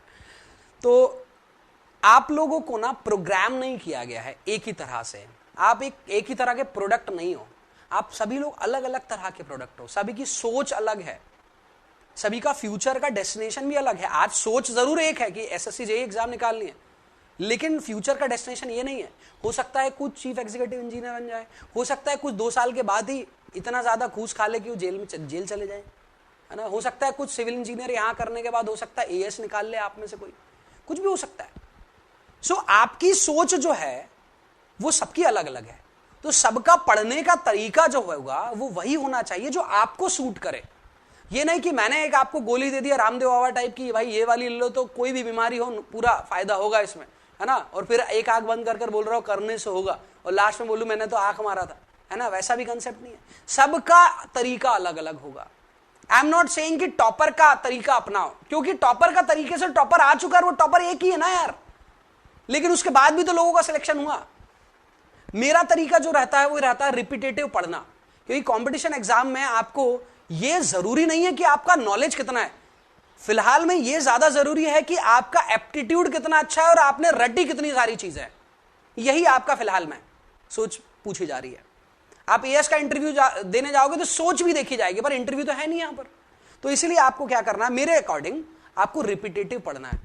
एक सब्जेक्ट जैसे आरसीसी चल रहा है तो उसका पिछला जो भी सब्जेक्ट हो, टॉस हो, फ्लूइड हो, सोम हो, कोई भी हो, उस सब्जेक्ट को धीरे धीरे पढ़ते चलना है। और जब तक आरसीसी खत्म होगा वो सब्जेक्ट भी खत्म हो जाना चाहिए। और खत्म कब होता है सब्जेक्ट, जब वो पूरे टॉपिक भी पढ़ लिए जाए और उसके क्वेश्चंस बन रहे हैं ऑब्जेक्टिव क्वेश्चन, बिना कॉपी बुक ओपन किए। जब कभी आप इस आरसीसी सब्जेक्ट को ओपन करें तो देखें हाँ अब याद आ रहा है सब, वैसा नहीं करना। क्योंकि क्या होता है ना, आपका मोबाइल पर आप देखते हैं, मोबाइल पर क्या करते हैं, मोबाइल पर यदि मेरा नंबर आपके मोबाइल में स्टोर हो और मैं कहूं कि यार आपने किसी से पूछा कि यार सर का नंबर हाँ लास्ट में 669 था, 669 आपने डायल किया ना तो मेरा नंबर आ जाएगा। मोबाइल क्या करता है, रिकॉल कर लेता पुराने डेटा से। वैसे माइंड भी है, माइंड के बेसिस पर तो मोबाइल में अपडेट डाली गई है। तो जब भी आप किसी कॉपी को, अपने नोट्स को ओपन करते हैं और उस नोट्स को देखते हैं तो आपको याद है, हाँ सर ने कवर बताया था, हाँ अभी देखो ना आगे चल के वाला पॉइंट आएगा, सर ने ये भी कहा था, हाँ सब याद आ रहा है। कॉपी बंद करते सब खत्म, कॉपी बंद करते सब खत्म हो जाता है। जब कॉपी घर में छोड़कर जाते हैं, एग्जाम हॉल जाते हैं, तो पता चलता है कि इलेक्ट्रिकल ब्रांच का पेपर आ गया है। ऐसा इसीलिए हो रहा है क्योंकि ना हम ना जब भी पढ़ रहे हैं कुछ ना कुछ ओपन है ही सामने, और पढ़ते जा रहे हैं उसको देख देख कर, और जब बंद होता तब वो याद नहीं रहता। तो इसलिए मेरा सजेशन आप लोग को यह है कि जब भी जो चीज पढ़े, है ना, जब भी जो चीज पढ़ ले उसको ऐसा पढ़ ले कि हाँ ठीक है यार पढ़ लिया। सर ने क्या बताया था, सर ने क्लास स्टार्ट किया था कंक्रीट से, ठीक है, कंक्रीट में सर ने ये लिखा था, खुद लिखो, एक रफ पेपर में लिखो। सर ने ग्रेड ऑफ कंक्रीट इतने टाइप के होते हैं, रफली पढ़ो, रफली, हाँ अच्छा ये था, ये चीजें सर ने पढ़ाई थी, रिवाइज कराया था, रिवाइज किया। कैरेक्टरिस्टिक स्ट्रेंथ 2 तरीके से निकालना बताया था सर ने, कैरेक्टरिस्टिक स्ट्रेंथ का, अच्छा ये फॉर्मूला था, नॉर्मल डिस्ट्रीब्यूशन कर्व थी, मैंने तो क्वेश्चन भी पूछा था उस टाइम, सर ने बताया नहीं था वाला क्वेश्चन, अच्छा बाद में बता दिया था क्वेश्चन, वो सब चीज लिखते हुए चलो। वहां पर क्या होगा, फिर उस रफ पेज को फिर आपकी जो कॉपी उससे मैच कराओ, देखो कि आप में और आपकी कॉपी में कितना डिफरेंस है, आप पढ़कर जाते हैं और कितना याद रह पाता है, कितना होल्डिंग कैपेसिटी है, ग्रैस्पिंग पावर कितनी है और कितनी देर तक के लिए है। इससे अपने आप का अंदाजा होगा कि आप कितना पढ़ सकते हैं, कितना याद रख सकते हैं। इसलिए मैं बोल रहा हूं सभी की प्रोग्रामिंग एक जैसी नहीं है, सभी का ग्रैस्पिंग पावर अलग अलग है, सभी का पढ़ने का तरीका अलग अलग हो सकता है। कुछ रात में पढ़ रहे, कुछ दिन में पढ़ रहे, कुछ दिन रात पढ़ रहे, कुछ याद नहीं हो रहा है, कुछ दिन रात पढ़ रहे, ऐसा घर वालों को लग रहा है, वो कुछ और ही कर रहे हैं। तो इसलिए ध्यान रखें, पहले तो अपने आप को ये समझो कि मैं क्या पढ़ रहा हूं और कितना याद रह रहा है। मैंने सर एक बार दिन में पढ़ा, 3 दिन तक मैं लिख रहा हूं, उसको भूल ही नहीं रहा हूं, तो सर मेरी तो पावर अच्छी है, ग्रैस्पिंग पावर, ये समझ में आ रहा, मतलब मैं कम पढ़ूंगा लेकिन ऑप्टिमम, कम पढ़ूंगा लेकिन जितना पढ़ूंगा ना वो याद रहेगा मुझे, ये पता तो चलेगा। आ रही बात समझ में आप लोग को? तो दिस इज वेरी इंपॉर्टेंट, क्योंकि क्या होगा कि क्लास तो आरसीसी हो जाएगी खत्म, आप लोग आरसीसी पढ़ भी लोगे, आरसीसी खत्म हो जाएगा, एक नया सब्जेक्ट स्टार्ट होगा, एक नया फैकल्टी आपको नए सब्जेक्ट पढ़ाते हुए खत्म भी करा देंगे सब्जेक्ट। एक दिन आपका कोर्स हो जाएगा और उस दिन आपको लगेगा अरे यार 12 सब्जेक्ट थे, याद तो एक भी नहीं है, पूरे टोटल मिलाकर देखा जाएगा तो 50 पेजेस नहीं लिख सकता हूं मैं, और ये एग्जाम कैसे क्लियर करूंगा मैं, जिसमें इतने सारे स्टूडेंट है और एग्जाम की पोस्ट कम होती जा रही है और स्टूडेंट बढ़ते जा रहे हैं, दिन ब दिन अनएम्प्लॉयमेंट बढ़ता जा रहा है। तो याद रखिएगा, हमेशा जब भी पैंडेमिक जैसी चीजें आई हैं दुनिया में, जब भी पैंडेमिक जैसे 1820 में आया हो या फिर आपके 1920 में आया हो, उसके बाद ना इकोनॉमिकली बड़ा बूम देखने को मिलता है कि इकोनॉमिकली कंट्री में बहुत ज्यादा ग्रोथ देखने को मिलती है, क्योंकि लोग सब हार चुके हैं, अब लोगों को जीतना ही है। जब लोग हार चुके हैं, जीतना ही है ना, तो पूरी मेहनत लगा देते हैं वो जब पूरी मेहनत लगा देते हैं ना, तो पूरी कंट्री के लोग जब मेहनत लगाएंगे तो कंट्री का जीडीपी बहुत तेजी से आगे जाएगा। हमको उससे कोई मतलब नहीं है, हमको तो हमारी पढ़ाई से मतलब है, तो हमारी पढ़ाई से ही बात कर रहा हूं। हमारी पढ़ाई से ये है कि इस टाइम पर स्टूडेंट किस चीज पर फोकस कर रहे हैं, स्टूडेंट अपनी स्किल इंप्रूवमेंट में फोकस कर रहे हैं। सर मैं अनएम्प्लॉयड हूं, लेकिन अनएम्प्लॉयड में सबसे अच्छा अनएम्प्लॉयड हूं, जब भी लिया जाएगा मुझे ही लिया जाएगा। ऐसी क्वालिटी आपको डेवलप करनी है। ऐसी क्वालिटी के लिए क्या करना पड़ेगा, आपको थोड़ा मेहनत करनी पड़ेगी अपने आप पर, और वो कैसे, अपनी स्किल को इंप्रूव करना पड़ेगा। आपको कभी पूछा जाए किसी भी सब्जेक्ट के बारे में, आपको सब कुछ पता है, तो एग्जाम क्यों नहीं सिलेक्ट करेगा आपको? और आप सिर्फ अपने घर वालों की वजह से कि एग्जाम की तैयारी कर लो बेटा, या आपको लगा कि मैं एक दिन गवर्नमेंट इंजीनियर बनूंगा, वो रेड वाली बत्ती वाली गाड़ी में मैं भी जाऊंगा, उसके लिए पढ़ना स्टार्ट किया, तो गलत है। आपको अपने लिए पढ़ना पड़ेगा। जब तक कोई आदमी आपको ये समझ जाओ कि जब तक बेइज्जती नहीं सहोगे ना, तब तक आपको समझ ही नहीं आएगा एक्चुअली मुझे ऐसा लगता है कि मुझे क्या चाहिए। क्योंकि अभी तो अपन अपने लाला लैंड में घूम रहे हैं, अपने को लग रहा है कि हाँ मुझको तो ये चाहिए वो चाहिए, ऐसे कर लूंगा वैसे कर लूंगा। तो इसलिए सबसे पहले अपने आप को जानो, क्या जरूरत है, कैसे जरूरत है अपने आप को पढ़ने की, क्या फॉर्मूला मेरे लिए अच्छा है, उस फॉर्मूले के अकॉर्डिंग पढ़ना स्टार्ट करो। ठीक है, समझ आ रही बात? और एक सब्जेक्ट के साथ मैं ऐसा पढ़ता था, जब मैं एग्जाम क्लियर किए थे तब मैंने, उस टाइम पर मैं ऐसा पढ़ता था कि मैं साथ ही साथ एक दो 3 सब्जेक्ट के एक दो टॉपिक डेली पढ़ता था। जैसे दिन में सुबह दोपहर शाम तीनों टॉपिक अलग अलग पढ़ता था। नेक्स्ट डे की मॉर्निंग में तीनों टॉपिक को रिवाइज करता था, उसके क्वेश्चन करता था, फिर दूसरे दिन का दिन स्टार्ट करता था। लेकिन जब तीसरे या चौथे दिन जब पहुंचता था, तो पहले दूसरे दिन जो पढ़ा है उनको वापस से रिवाइज करके क्वेश्चन करता था, कहीं पीछे से गायब तो नहीं हो रहा है। मेरे को डर रहता था, मेरे को लगता था कहीं मुझसे गायब हो जाएगा, हालांकि नहीं हुआ, कभी भी ऐसा नहीं हुआ। लेकिन मुझे 1 महीने के बाद पता चल गया कि हाँ मुझे पढ़ी हुई चीजें याद रहती है, अब मुझे कैसे पढ़ना है। क्लियर है बात?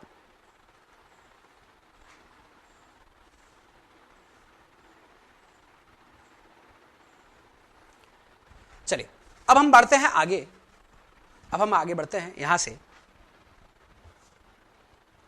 चलिए अब हम बढ़ते हैं आगे और हम देखते हैं एक नया topic, that is grade of concrete, sorry strength of concrete. तो next topic is strength of concrete.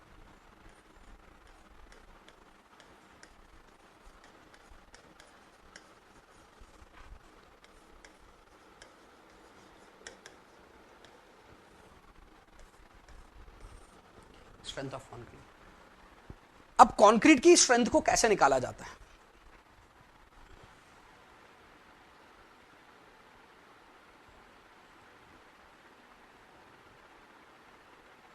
हाँ, उसका आंसर डी ही होगा।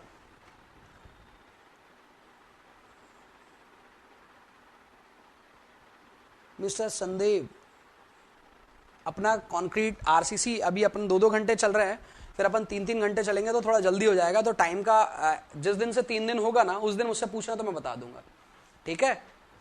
मानकर चले आप लोग 55 से 60 आवर्स तक अपना क्लास चलेगा, है ना? तो अपने आवर्स को कम करते चले जाओ, आपको दिन खुद ही पता चल जाएंगे। जिस दिन 3 घंटे हो जाएगा या 3.5 घंटे, उस दिन से अपने दिन और कम हो जाएंगे।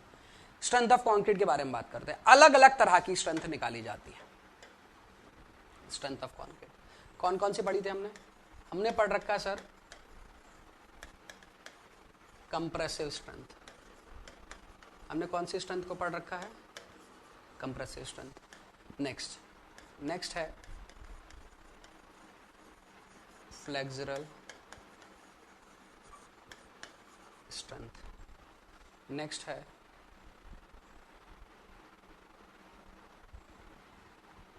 हम इसको स्प्लिट टेंसाइल से याद रखेंगे। Split tensile. इस टॉपिक से क्वेश्चंस पूछे गए हैं, अच्छे खासे क्वेश्चन पूछे गए हैं, तो इसलिए ध्यान से पढ़ना है इस टॉपिक को। इसमें डेटा वेटा याद रखने की बहुत ज्यादा जरूरत नहीं है, लेकिन ट्रिक्स जो है ना यहाँ की, वो थोड़ा सा समझने की बात होगी। और कुछ चीजें जो मैं आपको याद कराने की कोशिश करूंगा, वो याद रखना है आपको, ठीक है? तो ये 4 तरह की स्ट्रेंथ है। इन चारों तरह की स्ट्रेंथ के बारे में आपको बात करनी है, चारों तरह की स्ट्रेंथ के बारे में आपको पढ़ना है, जिनमें से एक स्ट्रेंथ को हम पढ़ चुके हैं। कौन सी स्ट्रेंथ को पढ़ चुके हैं भैया? बताएंगे मुझे, कौन सी स्ट्रेंथ को पढ़ चुके हैं हम? सर हम पढ़ चुके हैं कंप्रेसिव स्ट्रेंथ को। अरे पढ़े हैं क्या कंप्रेसिव स्ट्रेंथ को? बताइए, पढ़ लिया कंप्रेसिव स्ट्रेंथ को, है ना? पढ़ लिया कंप्रेसिव स्ट्रेंथ को। चलिए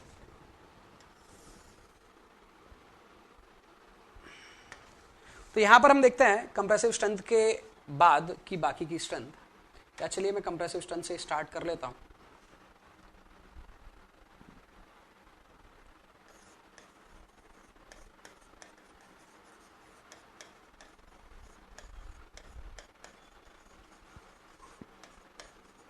कंप्रेसिव स्ट्रेंथ क्या याद रखना, एकदम शॉर्ट में चीजें बता रहा हूं।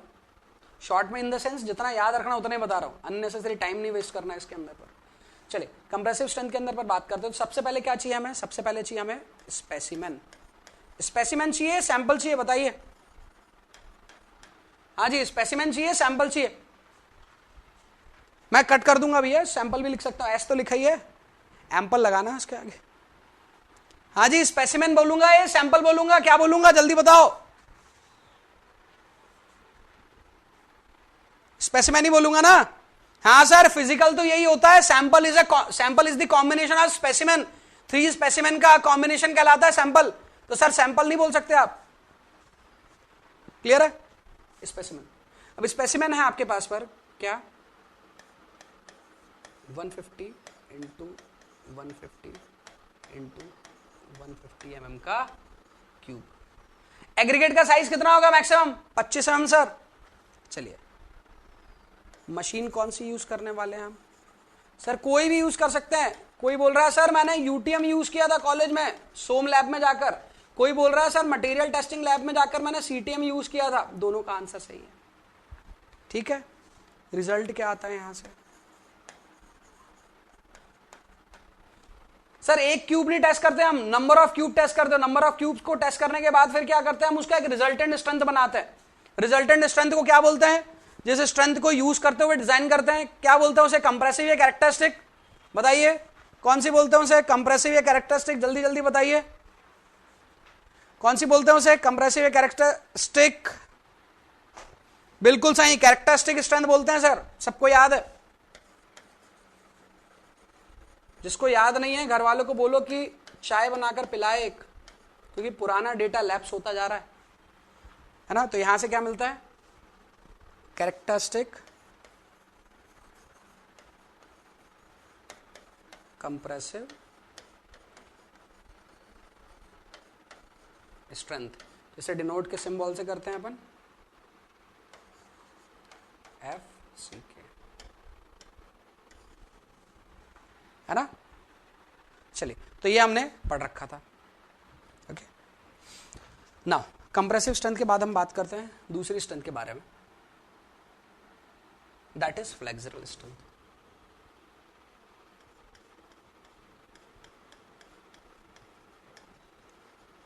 फ्लेक्सुरल या फिर दूसरा नाम है इसका बेंडिंग स्ट्रेंथ, या फिर इसका नाम है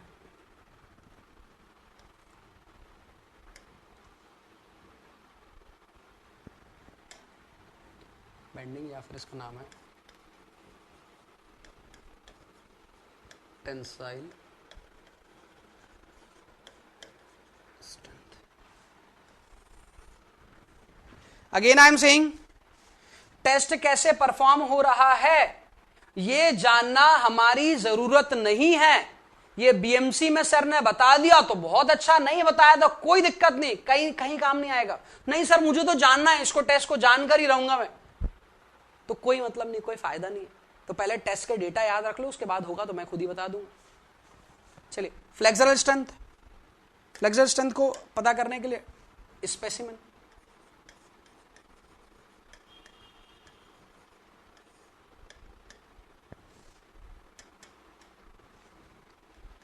स्पेसिमेन है 150 क्रॉस 150 इंटू 700 mm में है, ठीक है।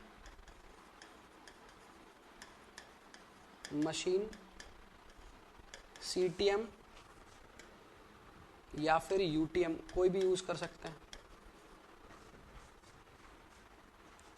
नेक्स्ट है आपके पास पर रिजल्ट जो आता है, यहां से रिजल्ट आता है आपके पास पर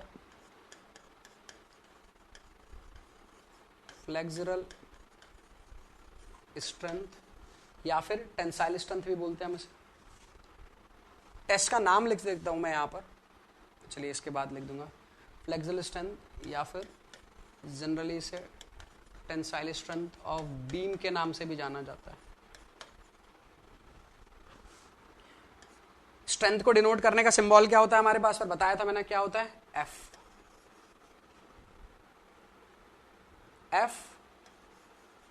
FL फ्लेक्सुरल स्ट्रेंथ, या फिर क्या बोलो उसे F स्ट्रेंथ का नाम कौन सी लिखा था? बेंडिंग, FB बोलो इसे, चलेगा। ज्यादातर फेमस जो है वो लिखते हैं FT टेंसाइल स्ट्रेंथ, है ना, is equal to 0.7 root FCK, 0.7 root FCK। मतलब यदि कंप्रेसिव स्ट्रेंथ नहीं निकाली जा सकती तो वो भी नहीं निकाली जा सकती। It is totally dependent on compressive strength. तो मैंने आप लोग को पहले ही बताया था कि all the different strength, impermeability, stresses, all are dependent on compressive strength. So compressive strength को इसलिए पहले पढ़ लिया था क्योंकि सबसे ज्यादा इंपॉर्टेंट थी। क्लियर है बात?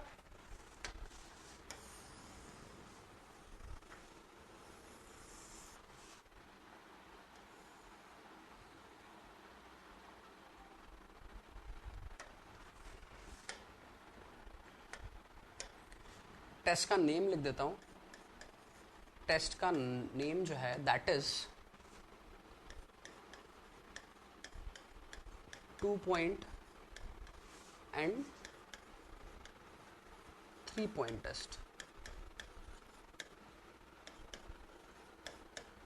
दो तरह के किए जाते हैं टेस्ट, और नहीं है, एंड है, मतलब 2 पॉइंट भी टेस्ट किया जा सकता है और 3 पॉइंट भी टेस्ट किया जा सकता है। ये है स्ट्रेंथ, ये आप लोग को याद रखना है। कैसे परफॉर्म होता है टेस्ट उसके बारे में अपन समझेंगे, ठीक है। चलिए थर्ड टेस्ट के बारे में बात करते हैं। थर्ड क्या है भैया?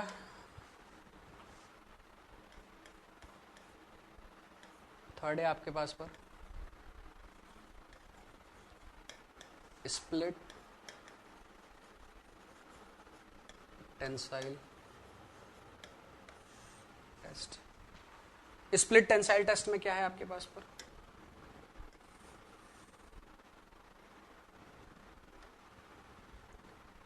स्प्लिट टेंसाइल टेस्ट में क्या है? सबसे पहले अपन लिखते हैं टेस्ट का नाम, इसे बोलते हैं स्प्लिट सिलेंडर टेस्ट। स्पेसिमेन है आपके पास पर,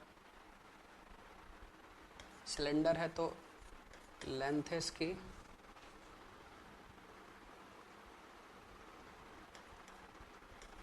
2 to 3 टाइम्स ऑफ डाया, और डाया जो है दैट इज 150 mm, मतलब 300 से 4500 mm का हो सकता है स्पेसिमेन की लेंथ। मशीन कौन सी है?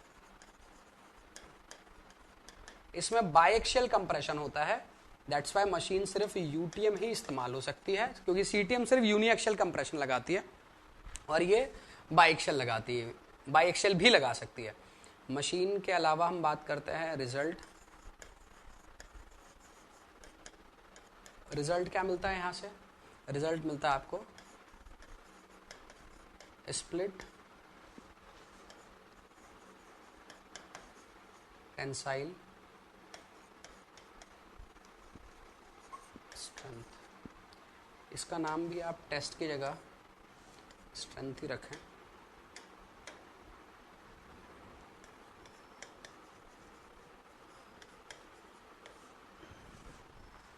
इसको डिनोट करने का सिंबॉलिक रिप्रेजेंटेशन है एफ, स्ट्रेंथ को डिनोट करने का। स्प्लिट है तो एस पी टी के नाम से लिखा जाता है, या एस स्प्लिट भी लिख सकते हो आप यहाँ पर, स्प्लिट भी लिख सकते हो, दैट इज इक्वल टू, अब ये कितना है आपके पास पर 0.67 ऑफ एफ एफ एल या फिर अब थोड़ा ध्यान में रखने वाली बात है ये कितना है आपके पास पर 0.67, 67% ऑफ एफटी, मतलब इसी को डिकोड करें अपन तो 0.67 इंटू एफटी, एफटी खुद कितना होता है 0.7 रूट एफ सी के। इनको मल्टीप्लाई कर कर एक वैल्यू आ सकती है ना, आ सकती है कि नहीं आ सकती है? तो कभी आपको बोला जाए कि स्प्लिट टेंसाइल स्ट्रेंथ जो होता है वो कितना होता है, तो ये आप मल्टीप्लाई कर कर निकाल सकते हो यहाँ से। अरे निकाल सकते हो भैया, है ना, निकाल सकते हो ना। चलिए, तो वो लिखा रहा है तो ऐसा नहीं कि वो गलत है। रूट ऑफ एफ सी के का कितना टाइम्स है तो वो आपको पता रहना चाहिए, ठीक है। अब इसको मैं रब कर रहा हूं, तो ये ध्यान रखना है कि ये तो क्वेश्चन है, बेसिक सा कुछ भी पूछा जा सकता है।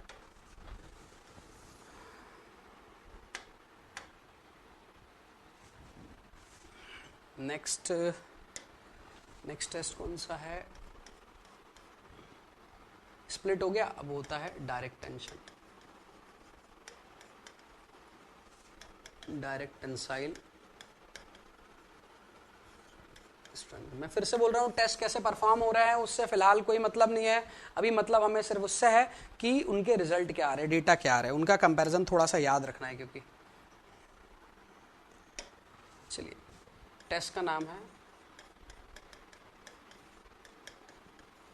Direct tension test, direct tension test. Specimen है 150 क्रॉस 150 इंटू 700 mm की बॉइड है ना। मशीन सिर्फ यूटीएम, क्योंकि इसमें बाई एक्सियल टेंशन देना होगा।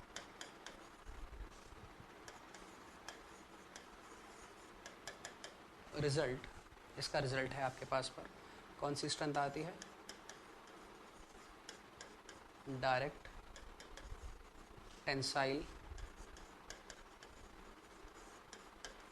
Direct tensile strength. इसे डिनोट करने का सिंबल है FDT। This is 0.5 to 0.63 times of FT। इसका कितना परसेंट? 50 से 63। कभी भी पूछा गया तो आपको कितना बताना है कि मिनिमम ही मिलेगी। कभी भी पूछा गया तो आप हमेशा मिनिमम कोट करिए। कितनी हो जाएगी वो? 0.5 टाइम्स ऑफ F। हमेशा ये बताएं, हमेशा। तो रेंज इसकी ये होती है, इसकी वैल्यू ये होती है। ठीक है, अब देखिए, ये कम, ये उससे ज्यादा, ये उससे ज्यादा और ये सबसे ज्यादा। क्लियर है? तो सबसे पहले इनके टेस्ट को परफॉर्म कैसे करते हैं, है ना, और किस तरह से किया जाता है इस टेस्ट को, वो सब चीजें बात की बात है। समझे नहीं, पढ़े नहीं, कोई दिक्कत नहीं है। यहां से जो क्वेश्चन पूछे जा रहे हैं वो पहले समझ में आना चाहिए। सबसे ज्यादा स्ट्रेंथ इसकी, उसके बाद इसकी, उसके बाद इधर की, उसके बाद इधर की।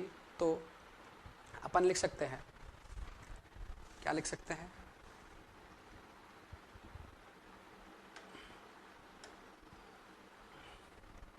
कुछ नोट पॉइंट लिख सकते हैं।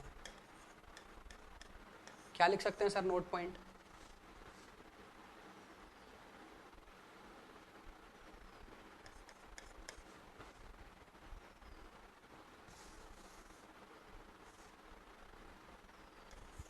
FCK is greater than FT is greater than F split is greater than FDT। Clear है? कंप्रेसिव फ्लेक्सर से ज्यादा फ्लेक्सर, स्प्लिट से ज्यादा स्प्लिट, डायरेक्ट टेंशन से ज्यादा। नेक्स्ट पॉइंट यहां पर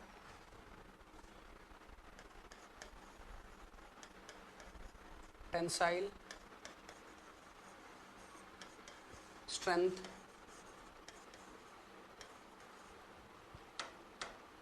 of RCC is taken from, कहाँ से लिया गया है? taken from flexural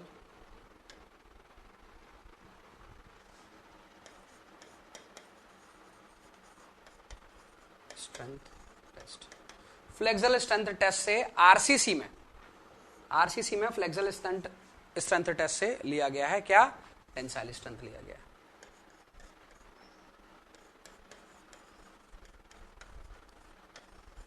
tensile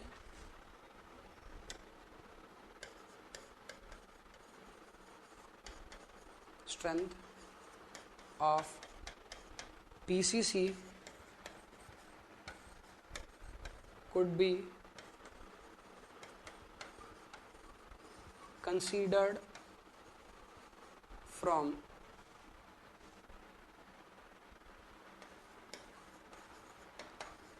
split strength test। Split strength test से जो आपके पास पर आई है स्ट्रेंथ, उसी को अपन पीसीसी में टेंसाइल स्ट्रेंथ मान सकते हैं। पीसीसी में और ये आरसीसी में, ये डिफरेंस है। तो आरसीसी में यहां से लिया गया है। क्यों लिया गया है ना, क्यों लिया गया है वो मैं आप लोग को बताऊंगा।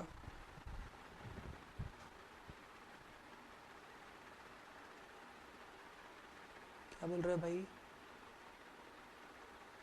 कौन सा, क्या लिखना है भाई? क्या लिखना है? अरे भाई अभी मैं स्क्रीनशॉट लेने के लिए टाइम दूंगा ना, क्यों टेंशन ले रहे हो? टेंशन मतलब स्क्रीनशॉट के लिए टाइम दूंगा। तो ये नोट के पॉइंट है ये आपके लिए इंपॉर्टेंट है, इन्हें ध्यान में रखना है आप लोग को। क्लियर है बात? अब क्वेश्चंस कैसे पूछे जाएंगे यहाँ से, क्योंकि अपना एग्जाम क्वेश्चंस वाला है, नोट्स वाला नहीं है कि नोट्स किसके अच्छे बने। क्वेश्चंस क्या पूछे जा रहे हैं, क्वेश्चंस कैसे बनते हैं यहाँ से। सबसे फेमस क्वेश्चन बनता है यहाँ से, ratio of strength. Ratio of strength, ratio of strength मतलब उन्होंने बोला, एक एग्जाम्पल देता हूं,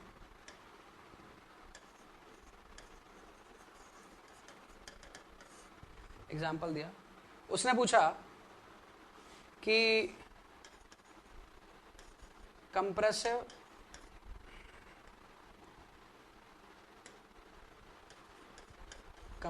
स्ट्रेंथ का रेशो ये कंप्रेसिव नहीं, फ्लेक्सर का करता हूं मैं इसको। क्वेश्चन पूछ लिया आपसे, फ्लेक्सरल स्ट्रेंथ का रेशो स्प्लिट स्ट्रेंथ के साथ कितना होगा। ऑप्शन में दे रखे हैं 4। फ्लेक्सर का वैल्यू क्या होगा 0.7 रूट FC के, स्प्लिट का कितना होगा 0.67 इंटू 0.7 रूट FC के, यही होगा ना। ये तो कैंसिल हो गया, तो बच कितना गया 1/0.67। मतलब क्या हो गया, जो भी आंसर आएगा वो क्या आएगा, ग्रेटर देन 1 होगा। ग्रेटर देन 1, अरे होगा कि नहीं भैया, ग्रेटर देन 1। हाँ होगा सर। इसी को उल्टा कर कर पूछ लिया तो आंसर क्या हो जाएगा, लेस देन 1 हो जाएगा। अरे होगा, होगा ना। चलिए, उन्होंने कहा कि इसी क्वेश्चन को और चेंज कर देते हैं अपन। उन्होंने कहा कि M25 ग्रेड कंक्रीट के लिए यही रेशो क्या होगा, कोई फर्क नहीं आएगा, सेम रहेगा M25 से, क्योंकि रूट FC के तो कैंसिल ही आउट हो जाएगा। लेकिन यही पूछ लिया उनने किसका, कंप्रेसिव स्ट्रेंथ, और यही पूछ लिया उनने कंप्रेसिव स्ट्रेंथ और FT के बारे में। तो क्या हो जाएगा आपके पास पर, FCK अपॉन FT कितना होता है 0.7 रूट FC के, मतलब 25 अपॉन 0.7 इंटू 25 का रूट दैट इज 5 सॉल्व करेंगे 5 से ज्यादा ही आएगा। क्लियर है? तो इस तरह से यहां से रेशो वाइज क्वेश्चन पूछे जा सकते हैं। ठीक है? अरे बाबा ठीक है क्या,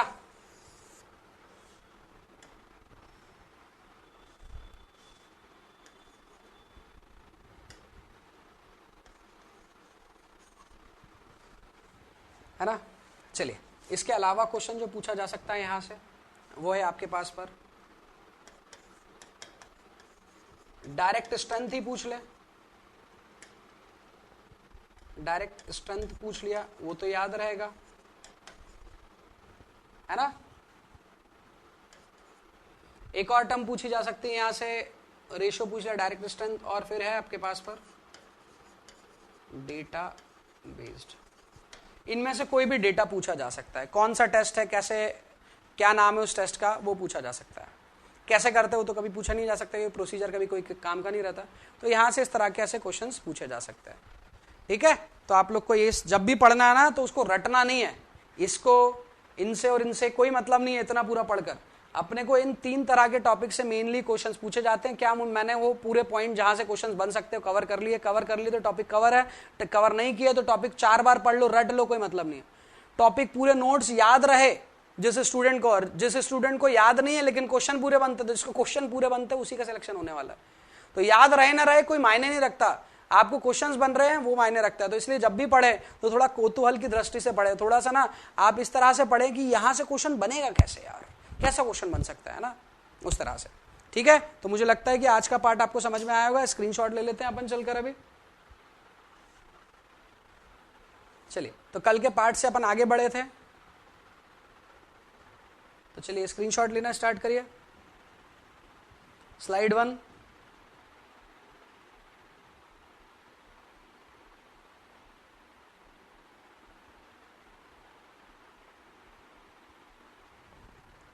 चलिए नेक्स्ट।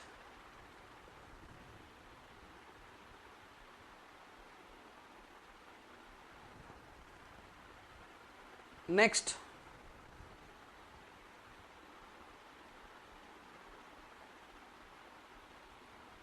हाँ ले लो यार, मैं तो कर ही दूंगा, लेकिन कोई यदि नहीं कर पाए किसी दिन तो ऐसे कर ही दूंगा। Next,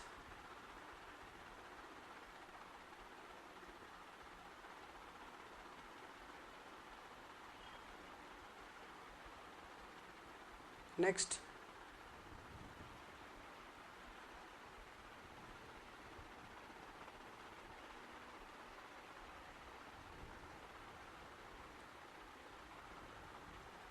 next. बुक्स आप जो भी मार्केट में मिल रही है वो बुक्स यूज कर सकते हैं। कोचिंग से आपको जो बहुत सारे क्वेश्चंस वाली बुक मिली होगी, उस बुक को तो जरूर सॉल्व करिएगा, काफी अच्छी बुक है वो, उसमें काफी जगह के क्वेश्चंस है ना। कोई क्वेश्चन में डाउट आता है, कंफ्यूजन आता है आरसीसी का कोई भी क्वेश्चन, तो मुझसे पूछना जरूर है।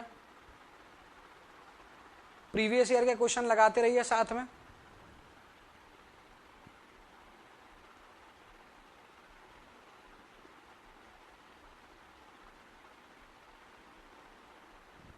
सेवंथ स्लाइड, ये लो भैया 7th स्लाइड। ऋषिकेश हो गया। 6th चाहिए भैया, ये लो 6th।